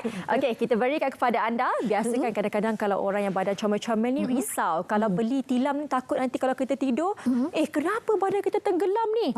Semua orang ingat benda tu normal. Tetapi tidak. Kami berikan kepada anda. Kenapa kita kata separa empuk? Atas ni. Ini yang bila kita tidur kita rasa ya Allah selesa kan dalam posisi yang betul. Tetapi layer yang kedua ni kita berikan sabut supaya orang yang badan comel ni dia takkan tenggelam. Okey. Ini kalau harga di kilang kita berikan dengan RM2,399. Tetapi untuk mereka yang tukarkan tilam lama kepada tilam baru, kita berikan potongan RM500. Anda akan dapat dengan harga serendah RM1,799. Okey, ini nombor akaun kami. Anda boleh ambil gambar. Ini nombor telefon kami. Boleh hubungi sekarang, miss call ataupun WhatsApp. Jangan lepaskan peluang sebab hadiah percuma ni memang tak dapat dekat mana-mana. Kita berikan hadiah percuma dengan orang kata harganya setandinglah dengan harga-harga dekat pasaran sana. RM700 kan? Dapat 200 hadiah misteri. Iaitu kita berikan misteri lah, tak tahu apa lagi. Nama lagi misteri. Nama misteri kan. Lepas tu kita berikan pula air fryer. Yang ini memang dah wajib. Sebulan lagi kita kena berpuasa. Jadi untuk pengetahuan anda, air fryer ni adalah keperluan. Okey, apa yang kami berikan ini sesuai untuk seisi keluarga. Untuk kanak-kanak boleh, untuk ibu yang mengandung, untuk orang yang baru lepas surgery, untuk warga emas, kepada anak-anak yang tak tahu nak bagi hadiah kepada apa, kepada ibu bapa, kan nak balik ke kampung, sekali-sekala nak buat surprise, tak ada masalah. Tilam ni merupakan salah satu pilihan yang bijak. Kerana apa? Untuk memberikan keselesaan kepada ibu bapa kita. Betul. Okey, dan kita berikan kepada anda penghantaran percuma ke seluruh Semenanjung Malaysia. Walaupun ada setengah company kan, biasanya kalau hantar tilam ni kita akan charge RM200 kan. Tapi ni tak. Tapi ni tak. Itu yang nak dengar tu. Ya, kita berikan kepada anda penghantaran percuma ke seluruh Semenanjung Malaysia. Bagi mereka yang mungkin kata, tak apalah, kita nak pergi kilang dulu, tengok dulu lah. Tak ada masalah. Anda boleh pergi dekat HQ kita di Kamunting, Perak. Dan kepada orang Alokstad kan, kepada orang Jitra, nak mai pun tak ada masalah. Kita ada juga. Okey, kita punya distributor di Alostar dan juga Jitra, di mana anda boleh dapatkan alamat dengan WhatsApp ataupun telefon nombor kami. Okey, ini dia apa yang kami tawarkan sekali lagi. Ada 2 jenis yang anda boleh pilih. Tak perlu lagi orang kata nak pilih yang mana satu ya Zai. Okey, Zai boleh nasihatkan kepada anda bergantung kepada bajet. Bajet satu. Kedua keperluan. Okey, kalau kata anda perlukan tilam yang lebih selesa, ada bajet lebih, kenapa tidak untuk anda upgrade kepada yang lebih baik? Untuk mengeluarkan tilam seperti ini, mengeluarkan kos yang sangat tinggi. Kita buat kajian demi kajian sampailah kita jumpa antara ingredient ataupun ramuan yang terbaik sehingga kita boleh hasilkan tilam herba yang pertama di dunia. Syarikat kami ni tak payah cakap lagi lah. Memang ramai sebenarnya yang menjadi pelanggan yang memang dah beli akan datang lagi. Tengok ni, ini yang kita berikan. Walaupun inilah nampaklah Zai tekan-tekan macam mana sekalipun kan. Dia tak meloyot ke bawah. Ya, yang bahagian bawah ni kan. Dia takkan meloyot. Mantap. Okeylah, mantap je. Walaupun sebenarnya yang kita tunjukkan ni adalah sampel yang kecil. Tengok ni, Zai dengan Hani dua-dua ni. Ni kan. Siap macam bayangkan kalau beli ni kan suami isteri kan. Abang, macam tu kan. Dia macam dia betapa padatnya ini. Dia takkan ke bawah. Yang paling penting adalah selesa. Betul. Ini yang kita berikan kepada anda. Janganlah kata, Tante boleh dapat yang ni ya. Tidak. Kita berikan burst size queen. Takkan dapat ni. Takkanlah. Sebab kita tunjukkan sampel saja ya. Kita berikan size queen, jaminan 10 tahun, tilam berketebalan 8 inci, 2 layer. Layer pertama tu layer herba, layer kedua yang kita berikan sabut kalau anda nak yang lebih baik, dan juga kita berikan penghantaran percuma sama ke seluruh semenanjung Malaysia. Ya, bolehlah belagak dengan jiran. Kalau Boleh. jiran kata apa tahu? Kita ada periuk kayangan. Kita ada tilam herba yang pertama di dunia tahu. Awak ada? Ada kan? Tiba-tiba tahu-tahu tilam baru sampai dekat depan rumah. Kan dia ada langsir baru. Kita ada tilam baru. Tilamlah yang paling penting sekali. Sebab apa? Ramai yang tak tahu yang tilam ni salah satu juga untuk menjaga kesihatan. Dan ni daun semambu ni kadang-kadang ada setengah orang yang tidur rasa macam sakit belakang tu ataupun panas-panas dan sebagainya. Daun semambu berfungsi untuk menyejukkan badan. Jadi mimpi tak berakhir dengan fame. Hubungi kami sekarang untuk mendapatkan tilam herba yang pertama di dunia. Ya, betul. Jadi boleh ambil nombor telefon sekarang ini juga. Boleh WhatsApp ataupun miss call saja talian yang tertera pada waktu ini. Kita bagi peluang, kita post macam biasa. Sebab nak screenshot kan? Ya, screenshot sekarang. Screenshot. Okey, baik, terima kasih kami ucapkan kepada Zatul Khalid, jurujual produk untuk tilam herba daripada Herbal Fame bersama-sama kita pada waktu ini. Terima kasih banyak dan nanti kita akan jumpa lagi dalam siaran yang akan datang ya saya. Jumpa lagi. Okey, baik, pada waktu ini kita nak melihat keadaan cuaca untuk tempoh 24 jam ini bersama dengan rakan kita di Map Malaysia. Jangan ke mana-mana.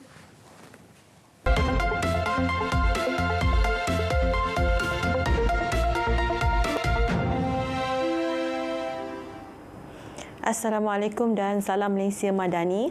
Kembali bersama Jabatan Meteorologi Malaysia untuk laporan cuaca terkini. Baik, kita mulakan laporan cuaca pada pagi ini dengan melihat kepada paparan carta angin. Rantau negara pada ketika ini menerima pengaruh angin daripada arah timur laut dengan kelajuan boleh mencecah lebih daripada 40 km sejam. Oleh yang demikian, Met Malaysia telah pun mengeluarkan amaran angin kencang dan juga laut bergelora bagi kategori pertama, kedua dan juga ketiga. Ini melibatkan kawasan perairan yang telah ditandakan dengan warna kuning, jingga dan juga merah. Amaran ini berkuat kuasa sehingga 13 Februari 2024 dan keadaan ini masih lagi berbahaya kepada kesemua aktiviti laut, terutamanya bot-bot kecil, feri dan juga sebarang aktiviti menangkap ikan. Baik, selain daripada itu, Met Malaysia juga telah mengeluarkan amaran hujan lebat berterusan peringkat waspada melibatkan kawasan di sekitar selatan negeri Sarawak. Ini termasuklah di sekitar Serian, Samarahan, Betung, Sarike, Sibu, Mukah dan juga Kapit. Amaran ini pula berkuat kuasa sehingga ke hari esok. Justru itu, orang awam dinasihatkan untuk sentiasa berhati-hati dan bersiap sedia untuk sebarang kemungkinan yang boleh berlaku. Baik, kita teruskan dengan melihat keadaan cuaca pada pagi ini. Di sini dapat dilihat keadaan cuaca cerah dan juga panas meliputi di hampir keseluruhan negeri di semenanjung Malaysia pada pagi ini. Namun kita dapat lihat hujan di 1-2 tempat melibatkan kawasan di sekitar Terengganu. Namun keadaan hujan ini kita jangkakan dalam tempoh masa 1 hingga 2 jam sahaja. Keadaan cuaca cerah dan panas ini dapat dilihat di sini boleh kekal sehingga ke tengah hari nanti. Baik, bagi Sabah dan Sarawak pula di sini dapat dilihat keadaan cuaca lembap dan juga hujan masih lagi sedang berlaku melibatkan kawasan di sekitar perairan negeri Sarawak termasuk di sekitar Kuching dan juga sedikit di bahagian pedalaman. Namun di negeri Sabah dilihat keadaan cuaca baik di hampir keseluruhan bahagian. Kita teruskan dengan melihat kepada ramalan cuaca di sebelah petang. Met Malaysia menjangkakan untuk keadaan hujan masih lagi berpotensi tinggi untuk berlaku di hampir keseluruhan negeri di semenanjung Malaysia. Ianya bermula daripada negeri Terengganu, negeri Pahang dan juga di sekitar Johor Timur di sebelah tengah hari nanti. Namun keadaan hujan ini akan memasuki di bahagian pedalaman semenanjung Malaysia lewat petang nanti dan di sebelah malam keadaan hujan lebih tertumpu di negeri-negeri di pantai barat termasuk di negeri Perak, Selangor, Kuala Lumpur, Negeri Sembilan, Melaka dan juga Johor Barat. Di negeri Sabah dan Sarawak pula keadaan hujan dijangka boleh berlaku melibatkan kawasan petang nanti di bahagian selatan dan juga pedalaman negeri Sarawak dan di negeri Sabah pula dijangka boleh berlaku di bahagian pedalaman negeri Sabah. Baiklah, sekian sahaja laporan cuaca daripada Met Malaysia buat masa kini. Sebelum kita berpisah, kita lihat dulu ramalan cuaca bagi bandar-bandar utama di seluruh Malaysia. Saya Linda Hanif, Assalamualaikum dan jaga diri.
Salam sejahtera kepada semua. Saya mengambil kesempatan ini untuk mengucapkan selamat menyambut Tahun Baharu Cina kepada mereka yang meraihkannya. Semoga Tahun Naga ini membawa lebih banyak tuah dan kebahagiaan untuk kita semua. Dan jangan lupa untuk menonton RTM.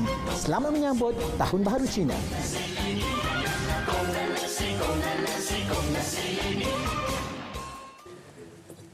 Kembali bersama kami dalam Selamat Pagi Malaysia. Selamat Tahun Baru Cina kepada semua penonton yang bangsa Cina. Dan sememangnya satu tayangan yang perlu anda tonton. Tahun Baru Cina ini. Betul. Tayangan dalam bahasa Cantonese yang dihasilkan oleh penerbit dan pembuat filem tempatan. Raintown sedang menemui anda di sinema-sinema seluruh negara. Jadi jangan lepaskan peluang untuk menyaksikannya. Benar-benar. Cuma waktu ini sebenarnya kita bercakap juga perkara yang berkaitan dengannya tentang dana kenegaraan yang bantu pemain industri hasilkan filem yang berkualiti. Kita nak bincangkan ini bersama-sama dengan tetamu-tetamu kita pada waktu ini, Terence. Ya. Jika bawakan ke studio tak lain dan tak bukan Tengku Mona yang merupakan pengarah filem Raintown, dan juga kita bawakan Jukin Wah, pelakon filem yang pasti memegang watak yang begitu mencabarlah. Saya rasa. Tak ada. Walk in the park. Dan kita bersama Dato' Azmir Saifuddin Talib yang merupakan Ketua Pegawai Eksekutif Finas. Terima kasih Dato' kerana sudi bersama kami dalam Selamat Pagi Malaysia.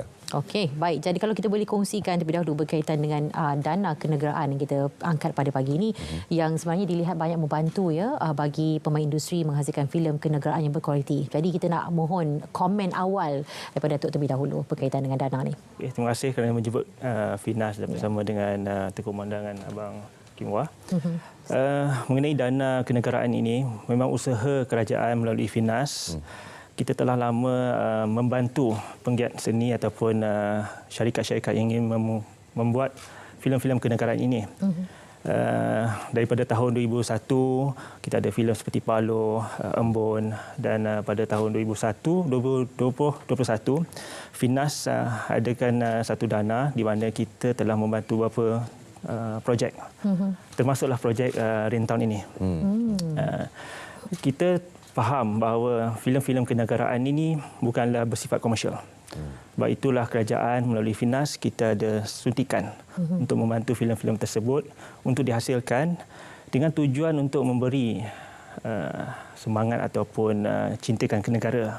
Melalui elemen-elemen seperti cerita-cerita sejarah, peristiwa, memupuk masyarakat untuk bekerjasama ataupun dari segi atau budaya dan juga warisan.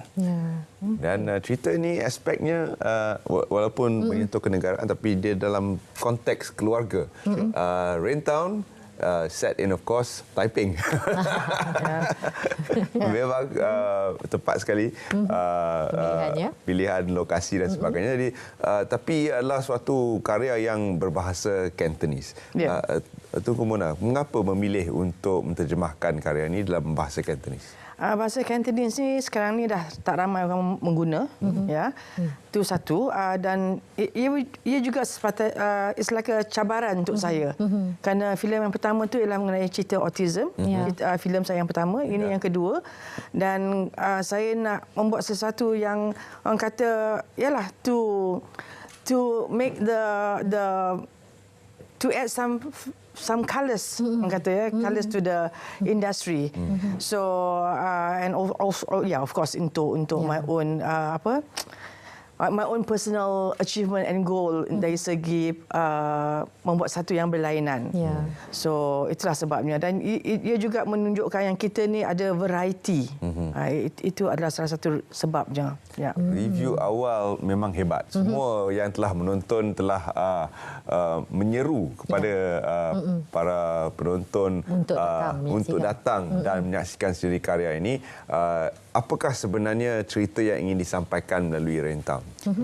Ya, ialah cerita satu cerita kekeluargaan dan ada tradisi culture Cina yang harus orang kata diberitahu dan di-sharekan kepada semua, kerana ini adalah daripada perspektif seorang pemikir Melayu yang melihatnya. Dan juga ini menunjukkan yang kita ni boleh bekerjasama dalam in the whole process of making Raintown. Unity tu is very important. In front of the camera dan juga di belakang. That is the unspoken intention. Tapi dari segi in the film itself, it's about conflict of a family. Di mana konflik ini ialah benda yang terjadi di kebanyakan keluarga, tapi diketepikan. Maksudnya benda yang selalu kita kata ni benda-benda remeh-temeh, tak payah nak, you don't need to discuss further. Yang akan membuat satu konflik yang in reality small issue ni sebenarnya akan membawa kepada social issue. Kalau small issue di dalam rumah ni tidak di-address, you don't give enough attention to solve the problem in the house. So itu adalah benda-benda yang amat penting pada saya, kerana everything starts from home. Rumah ni ialah to me rumah ni ialah seperti it's like a seed for a tree to grow. Betul. Tanpa ada asasnya yang kukuh di dalam rumah, everything bukan menjadi huru-hara. Betul. Sebab kita kena tahu bahawasanya hakikatnya apa gambar yang cuba dibawakan oleh filem ini adalah segala-galanya berberi rumah. Maknanya apa yang berlaku dalam kalangan masyarakat semuanya berkaitan juga dengan apa permulaannya di rumah. Jadi itu yang cuba disampaikan oleh filem ini sebenarnya. Membawa watak nakoda dalam rumah itu adalah si ayah. Ya, betul. Kita fikir, kita pandang membawa watak yang sangat penting dan mencabar, tapi bagi beliau okey, ceritakan tentang watak itu dan bagaimana sebenarnya ia satu tanggungjawab yang besar untuk digalas sebenarnya, walaupun hanya dilihat sebagai seorang ketua keluarga saja. Bagi pandangan orang ramai, kata biasalah sebuah keluarga mesti ada ketua keluarganya. Menyebutnya senangnya bukan kerana watak senang, tapi kerana semua ada dalam skrip. Jadi apa yang kita boleh baca, kita dapat semua dalam skrip. Dan juga perfilman yang agak menyenangkan, kerana apa yang Tengku Mona dan timnya membagi kita di set, semuanya teratur. Jadi tak ada yang kita tak payah kerja sampai 24 jam, kita tak ada yang kurang makanan ke apa ke. Jadi semuanya sentiasa sudah ada. Bukannya kita main-main di set, semuanya ialah. Jadi bagi saya kerjanya menyenangkan, apa yang saya bawa juga terkeluar. Sebagai bapa itu, ini sebagai bapa yang fashion lama yang boleh dikatakan kebanyakan bapa-bapa di Asia. Mau mengatur. Mau mengatur, mau strategi. Dia ingat art of war tu bagi dia tu untuk art of family. Itu mungkin silapnya. Jadi siapakah rakan-rakan artis lain yang bersama anda dalam isteri Mama dipegang oleh Susan Lancaster, pelakon yang tak payah lagi cakap ya. Anak Along, Fabian, dia yang saya boleh ceritakan. Sikitlah. Boleh lah. Apa yang saya terpaksa jadi doktor kerana bagi masyarakat Asia kita generasi yang lain harusnya lebih bagus dari generasi sekarang. Anak tengah Pak Nga tu Wilson Lee dan juga perempuan yang kecil sekali ialah siapa nama ya? Pauline. Nama karakter Ruby.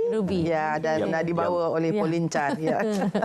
Okey, baik, itu dia watak-wataknya. Nak tahu lebih lanjut kena tengoklah. Tak ada cerita banyak-banyak kan. Okey, cuma kita bercakap tentang filem-filem yang dihasilkan ini hasil daripada dana kenegaraan yang dibawakan pada yang disokong dari belakang sebenarnya, dan bagaimana bentuk bantuan yang disalurkan kepada pemain industri ini sebenarnya secara keseluruhan dan secara umumnya. Ya. Memang Finas ni apabila kita berdepan dengan industri, kita punya image adalah seperti hanya dana kan. Orang hanya bertanya tentang dana. Ya, betul. Tapi sebenarnya Finas lebih daripada itu.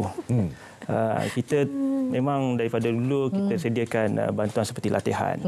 Latihan ini memang penting. Memang saya tekankan bahawa untuk membangun satu industri itu, latihan memang kita kena perbanyakkan dan perkuatkan. Rasa daripada hasil latihan telah kita laksanakan daripada segi lakonan, pembikinan, memang kualiti filem kita dah memang mencapai tahap yang tinggi. Dari segi kualiti penceritaan.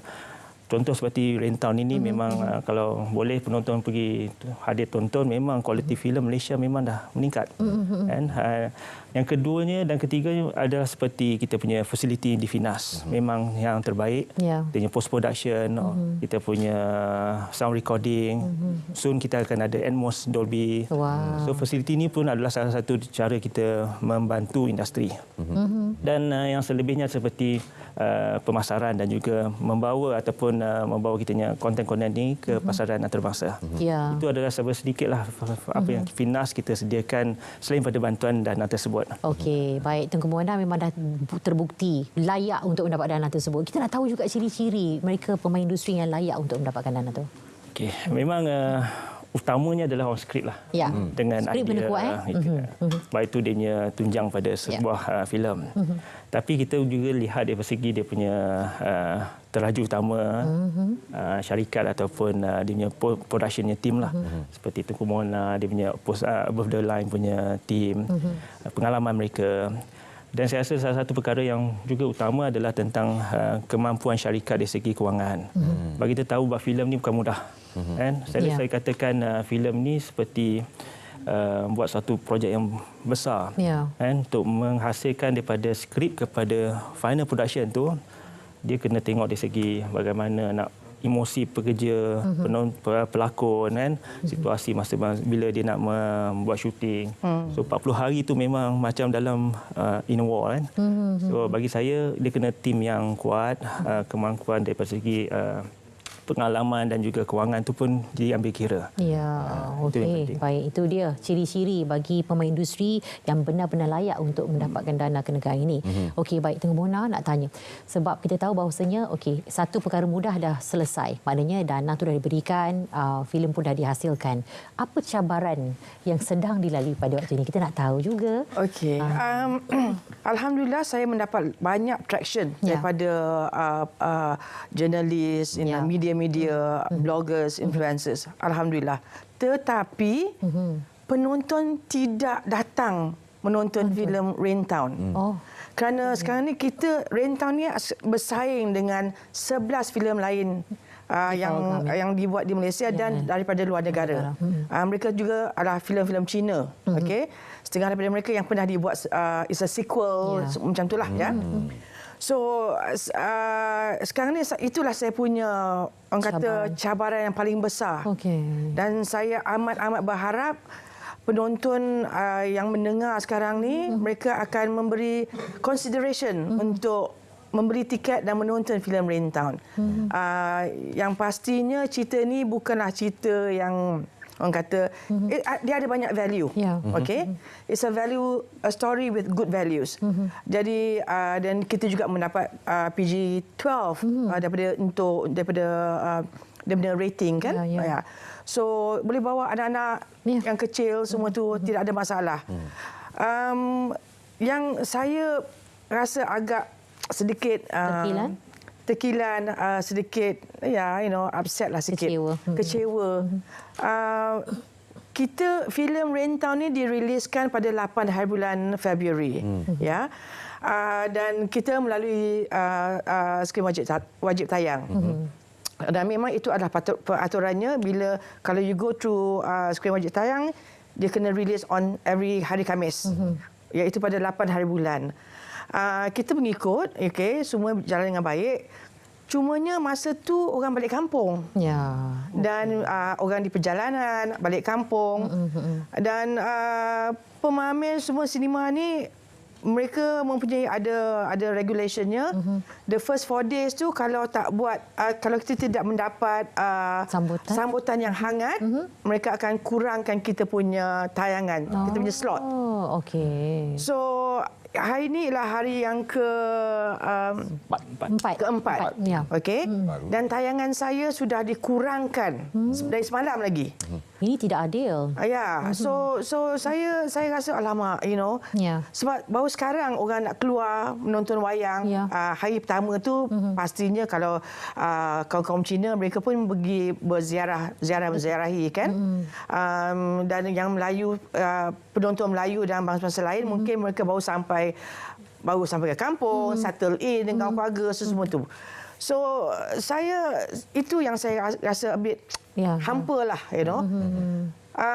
tapi kalau boleh lah, walaupun dalam keadaan sebegitu, saya amat berharap penonton-penonton yang di luar sana, tak kira lah bangsa apa pun, datang menonton filem Rain Town. Kerana filem ni bukanlah, walaupun dalam bahasa Cina, tapi ialah cerita Malaysia.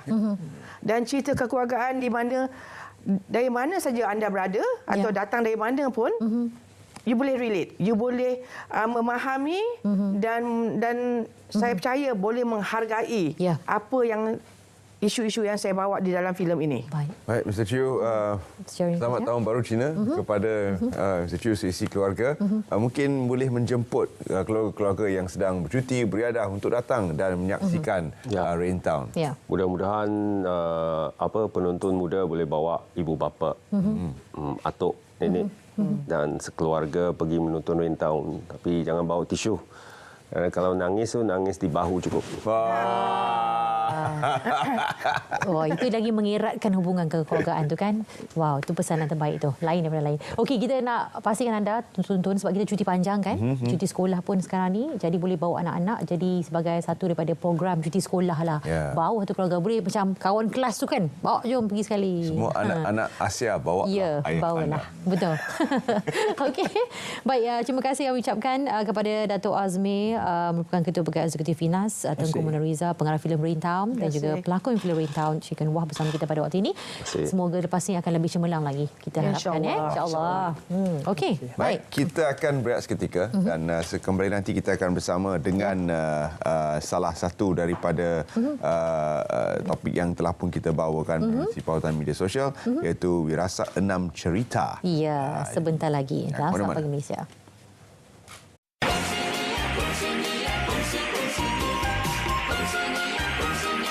Saya Teo Ning Ching, Timbalan Menteri Komunikasi. Di sini ingin mengucapkan selamat menyambut Tahun Baharu Cina kepada masyarakat Tionghoa di Malaysia. 新年快乐，恭喜发财！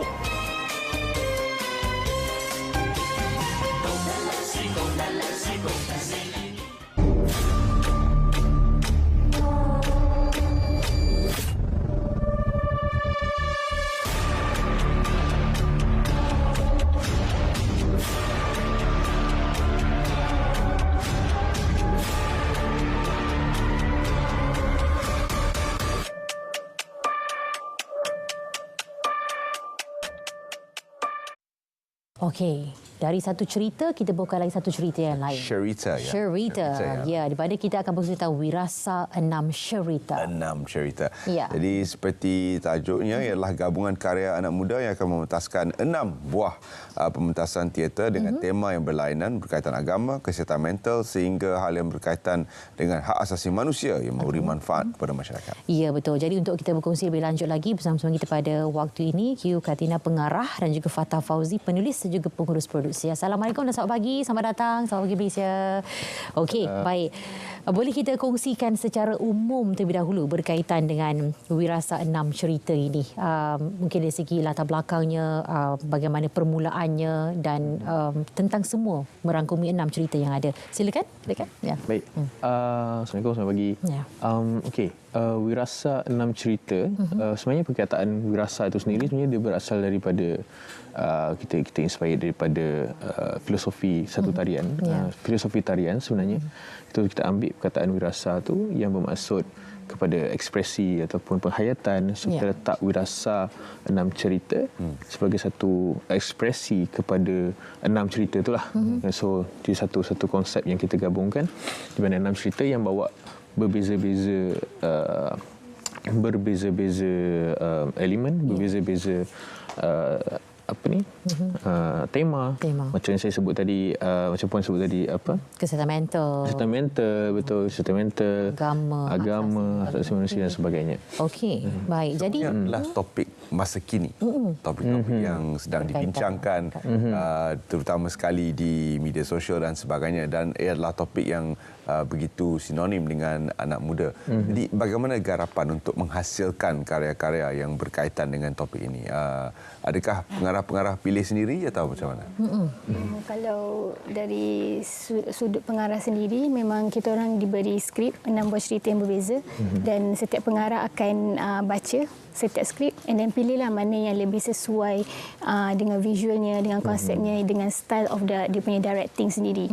So macam itulah, macam kalau daripada saya pilih satu skrip ni, Distance Between Us, dia macam lebih sesuai dengan cara saya, style of directing. So macam tu. Ya, dia berkaitan dengan apa sebenarnya? Menyentuh tentang tema yang mana? Kalau yang saya ni tema on marriage, dalam isu perkahwinan sekarang.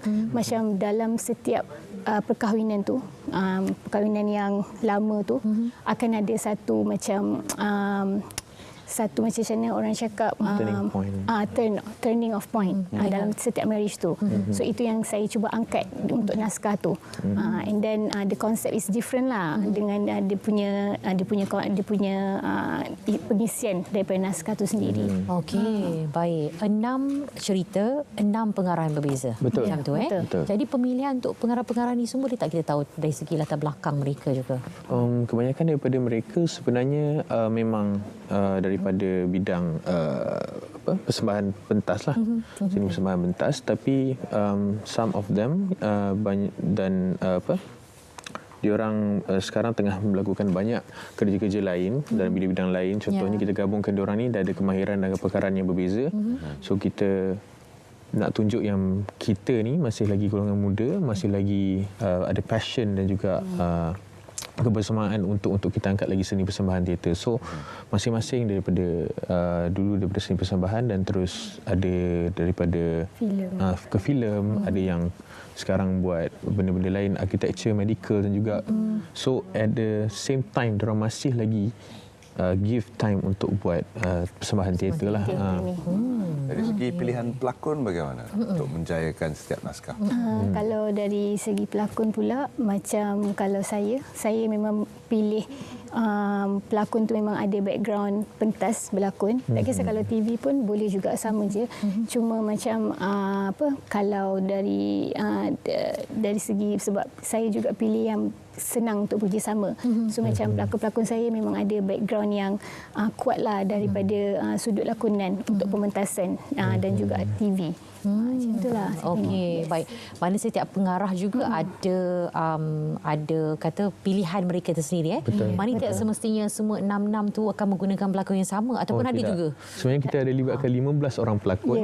So ada juga saya boleh sebutlah beberapa orang pelakon, antaranya Mia Sarah Chowki, ada Jasni Fizul, Saiful Wazin, dan diorang lah antara penggiat-penggiat ataupun generasi muda dalam industri. Okey, itu konsepnya nak mengangkat golongan muda ni sebenarnya. Betul. Untuk terbabit dari segi produksi keseluruhannya. Kita cipta peluang untuk each other untuk bantu dalam bentuk kolaborasi. Jadi lokasi pementasan dan bagaimana untuk penonton Selamat Pagi Malaysia datang dan memberi sokongan? Lokasi dekat Acaa Studio. Acaa Studio di Sri Rampai, dan tiket sebenarnya boleh dapatkan di cloudjoy.com saja. And lokasi itu memang sangat sedekat dengan Klang Valley area. Klang Valley daripada Selangor pun semua senang untuk datang. So kat situ kita memang ruang tu sebenarnya ruang yang kita buat untuk pementasan teater dan juga aktiviti-aktiviti lain. Contohnya macam kalau ada rehearsal untuk tarian dan sebagainya, so semua boleh dekat tempat yang sama di Serampai, betul. Okey, baik. Jadi di situ boleh anda pergi dan juga tonton sendiri, dapatkan tiket seperti mana diwar-warkan tadi. Dan tempoh tayangan tu, kita nak tahu pementasan tu nanti kalau kita boleh kongsikan. Tempoh daripada 23 Februari sampai 25 Februari ini. 23 3 hari. 3 hari. Dan jam 8 malam, 8.30 malam. Okey. 3 hari 6 pementasan. 6 pementasan. Setiap sekali dipentaskan, jadi datang dan menyokong satu pementasan yang melibatkan karya anak-anak muda yang membawa isu-isu semasa dalam pementasan yang begitu berbeza. Mesej yang ingin disampaikan secara keseluruhan kepada masyarakat, apakah yang anda ingin capai dengan pementasan yang agak berbeza ini? Satu, saya nampak sebagai ini adalah satu inisiatif atau usaha sama antara produksi ataupun persatuan-persatuan teater anak-anak muda ni untuk kita tunjuk ataupun untuk kita kongsikan pada masyarakat tentang isu yang dalam bentuk hiburan. Kita nak sampaikan isu-isu itu ataupun permasalahan yang ada dalam bentuk hiburan, dan saya rasa setiap ahli seni ataupun orang-orang yang bekerja dalam bidang seni ada tanggungjawab. Jadi di samping menyampaikan tanggungjawab untuk masyarakat dan juga untuk diri sendiri, kita juga perlu sokongan daripada masyarakat sendiri dan juga pihak-pihak yang tentu mesti pergi sekolah, mesti ada plan nak bawa pergi mana-mana kan. Sebelum keluar daripada Klang Valley, datang dan saksikan teater ini dulu. Dan yang saya bayangkan tadi, maknanya untuk 3 hari tersebut dalam sehari akan ditontonkan, dipersembahkan 6 cerita tersebut dalam sekali satu masa. Betul. Kita sebenarnya setiap naskah tu durasinya lebih kurang 10 ke 15 minit. Dan kalau saya boleh kongsikan tajuknya Nyawa. Kita ada Distance Between Us yang diarahkan. Betul. Kita ada Gelungnya Matahari. Kita ada Perhaps Maybe. Lepas tu kita ada Bahasa Terindah dan juga Wife for Samad. Okey. So dia ada bermacam-macam genre. 6 skrip daripada orang yang sama? Sebenarnya daripada orang yang sama, daripada saya dan juga seorang lagi penulis, Ana Natasha. Kita tulis bersama untuk 2-3 naskah dan lebihnya tu lah. Okey, itu saya bayangkan tadi macam 3 hari sempat ke nak habis macam dalam satu cerita 6 cerita 10 ke 15 minit. Betul. Dipentaskan dalam satu masa. Pastikan anda datang dan menyokongnya. Terima kasih kerana bersama kami dalam Selamat Pagi Malaysia. Dan seterusnya kita akan berehat seketika. Kita akan kembali bersama dengan artis kita hari ini, Hisham Rahim. Jangan ke mana-mana, terus stay bersama kami. Ifan. Kali pergi mana? Ya Allah, lambat dah ni nak pergi Johor ni. Ada apa kat Johor? Tak tahu ke? Tak tahu. Tarik nafas dulu, bertenang. Okey, bagi tahu lagi Ifan, Sofi nak pergi mana sekarang? Sofi nak pergi ke Johor, ke Taman Negara Tanjung Piai Johor. Ada apa kat sana? Sempena dengan Hari Radio Sedunia 2024 sambutannya, Ifan. Maksudnya kita akan bersama kat sana? Ya, Selamat Pagi Malaysia akan berada di sana. Akan menemani anda selama 2 jam nanti pada 13 Februari 2024 di Taman Negara Tanjung Piai Johor. Ya. Tak sabar dah, jom pergi sekarang. Semangat. Okay, jom.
Hisham, terima kasih kerana bersama kami pagi ini. Apa khabar?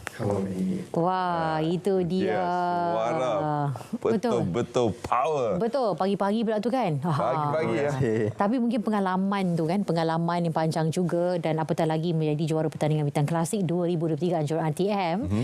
Tapi hadir dengan lagu genre yang lain, balada, balik kan? Yes, balada. Macam mana dari segi pemilihan konsep tu daripada macam klasik kebanyakannya dan perjuangan itu pun memang Hisham memang nak teruskan kan? Lagu-lagu klasik ini macam mana boleh pemilihan lagu-lagu seperti ini? Bagi pemilihan lagu yang bergenre moden balada sekarang ini, saya baru berumur 23 tahun.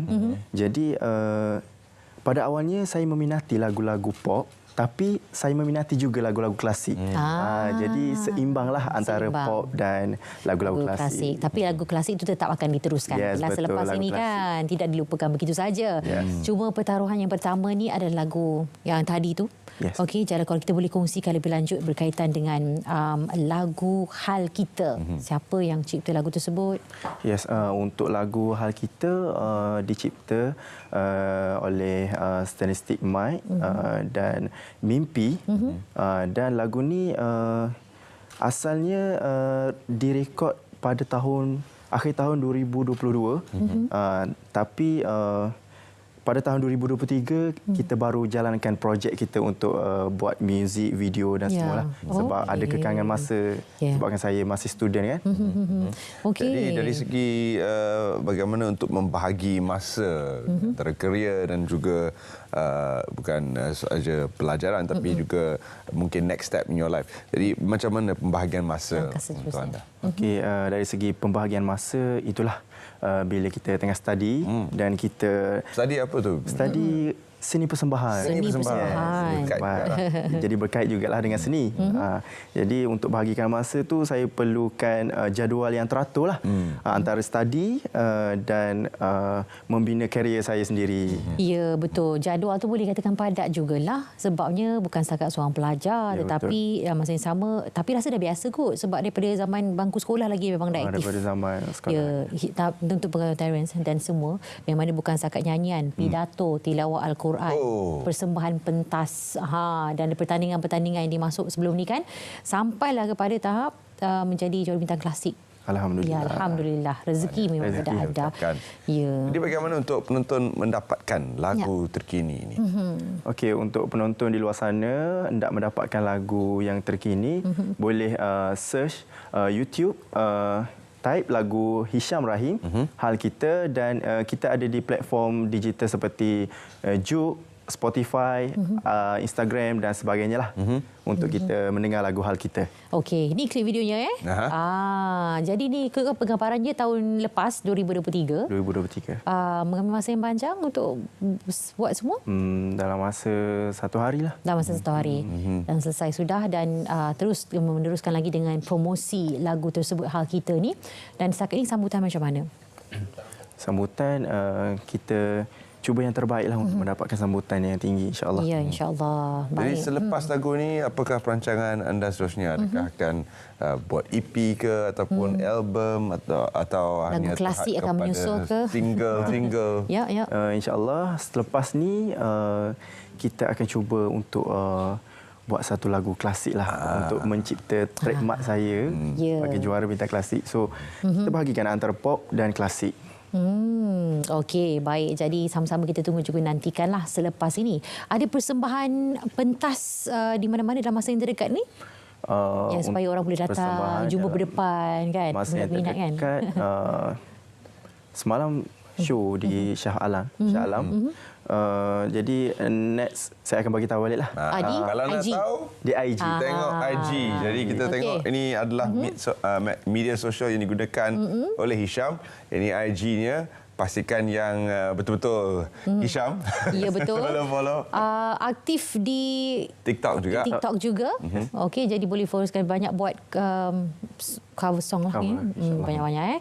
Okey, jadi boleh beri sokongan terus kepada Hisham untuk terus mekar dalam industri ini. Pastinya kita ucapkan selamat datang dalam industri ini secara rasminya jugalah, sebab ni pertaruhan yang pertama juga, dan selepas ini insya-Allah akan bakal menyusul lagi lagu-lagu yang seterusnya. Yang seterusnya untuk menutup tirai Selamat Pagi Malaysia, lagu apa yang akan disampaikan? Okey, untuk penutup tirai hari ini lagu Lamunan Terhenti. Haris Sariwatan. Yes. Memang minat lah ni Minat sungguh. Okey, baik, kita ucapkan sambut jaya pada anda. Semoga sukses selalu, dan terima kasih pada anda yang setia bersama kami hingga penghujung siaran Selamat Pagi Malaysia. Ya, kepada seluruh warga negara yang berbangsa Cina, kita ucapkan Kong Hei Fa Choi, Xinyan Kuala, dan kepada yang tak sabar-sabar untuk mulakan cuti, rancang perjalanan anda dan pastikan bahawa anda sentiasa ikuti pautan di media sosial untuk mengetahui keadaan trafik semasa. Ya, betul. Okey, sampai kita bertemu lagi dalam lain siaran dan Selamat Pagi Malaysia. Saya Hani Hamid. Dan saya Terence Das. Assalamualaikum. Salam Malaysia Madani. Silakan.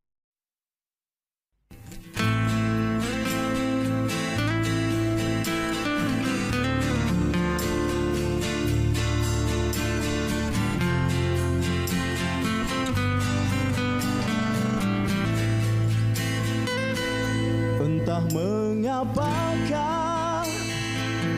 hatiku bergetaran bila bertemu lagi, oh kekasih lama.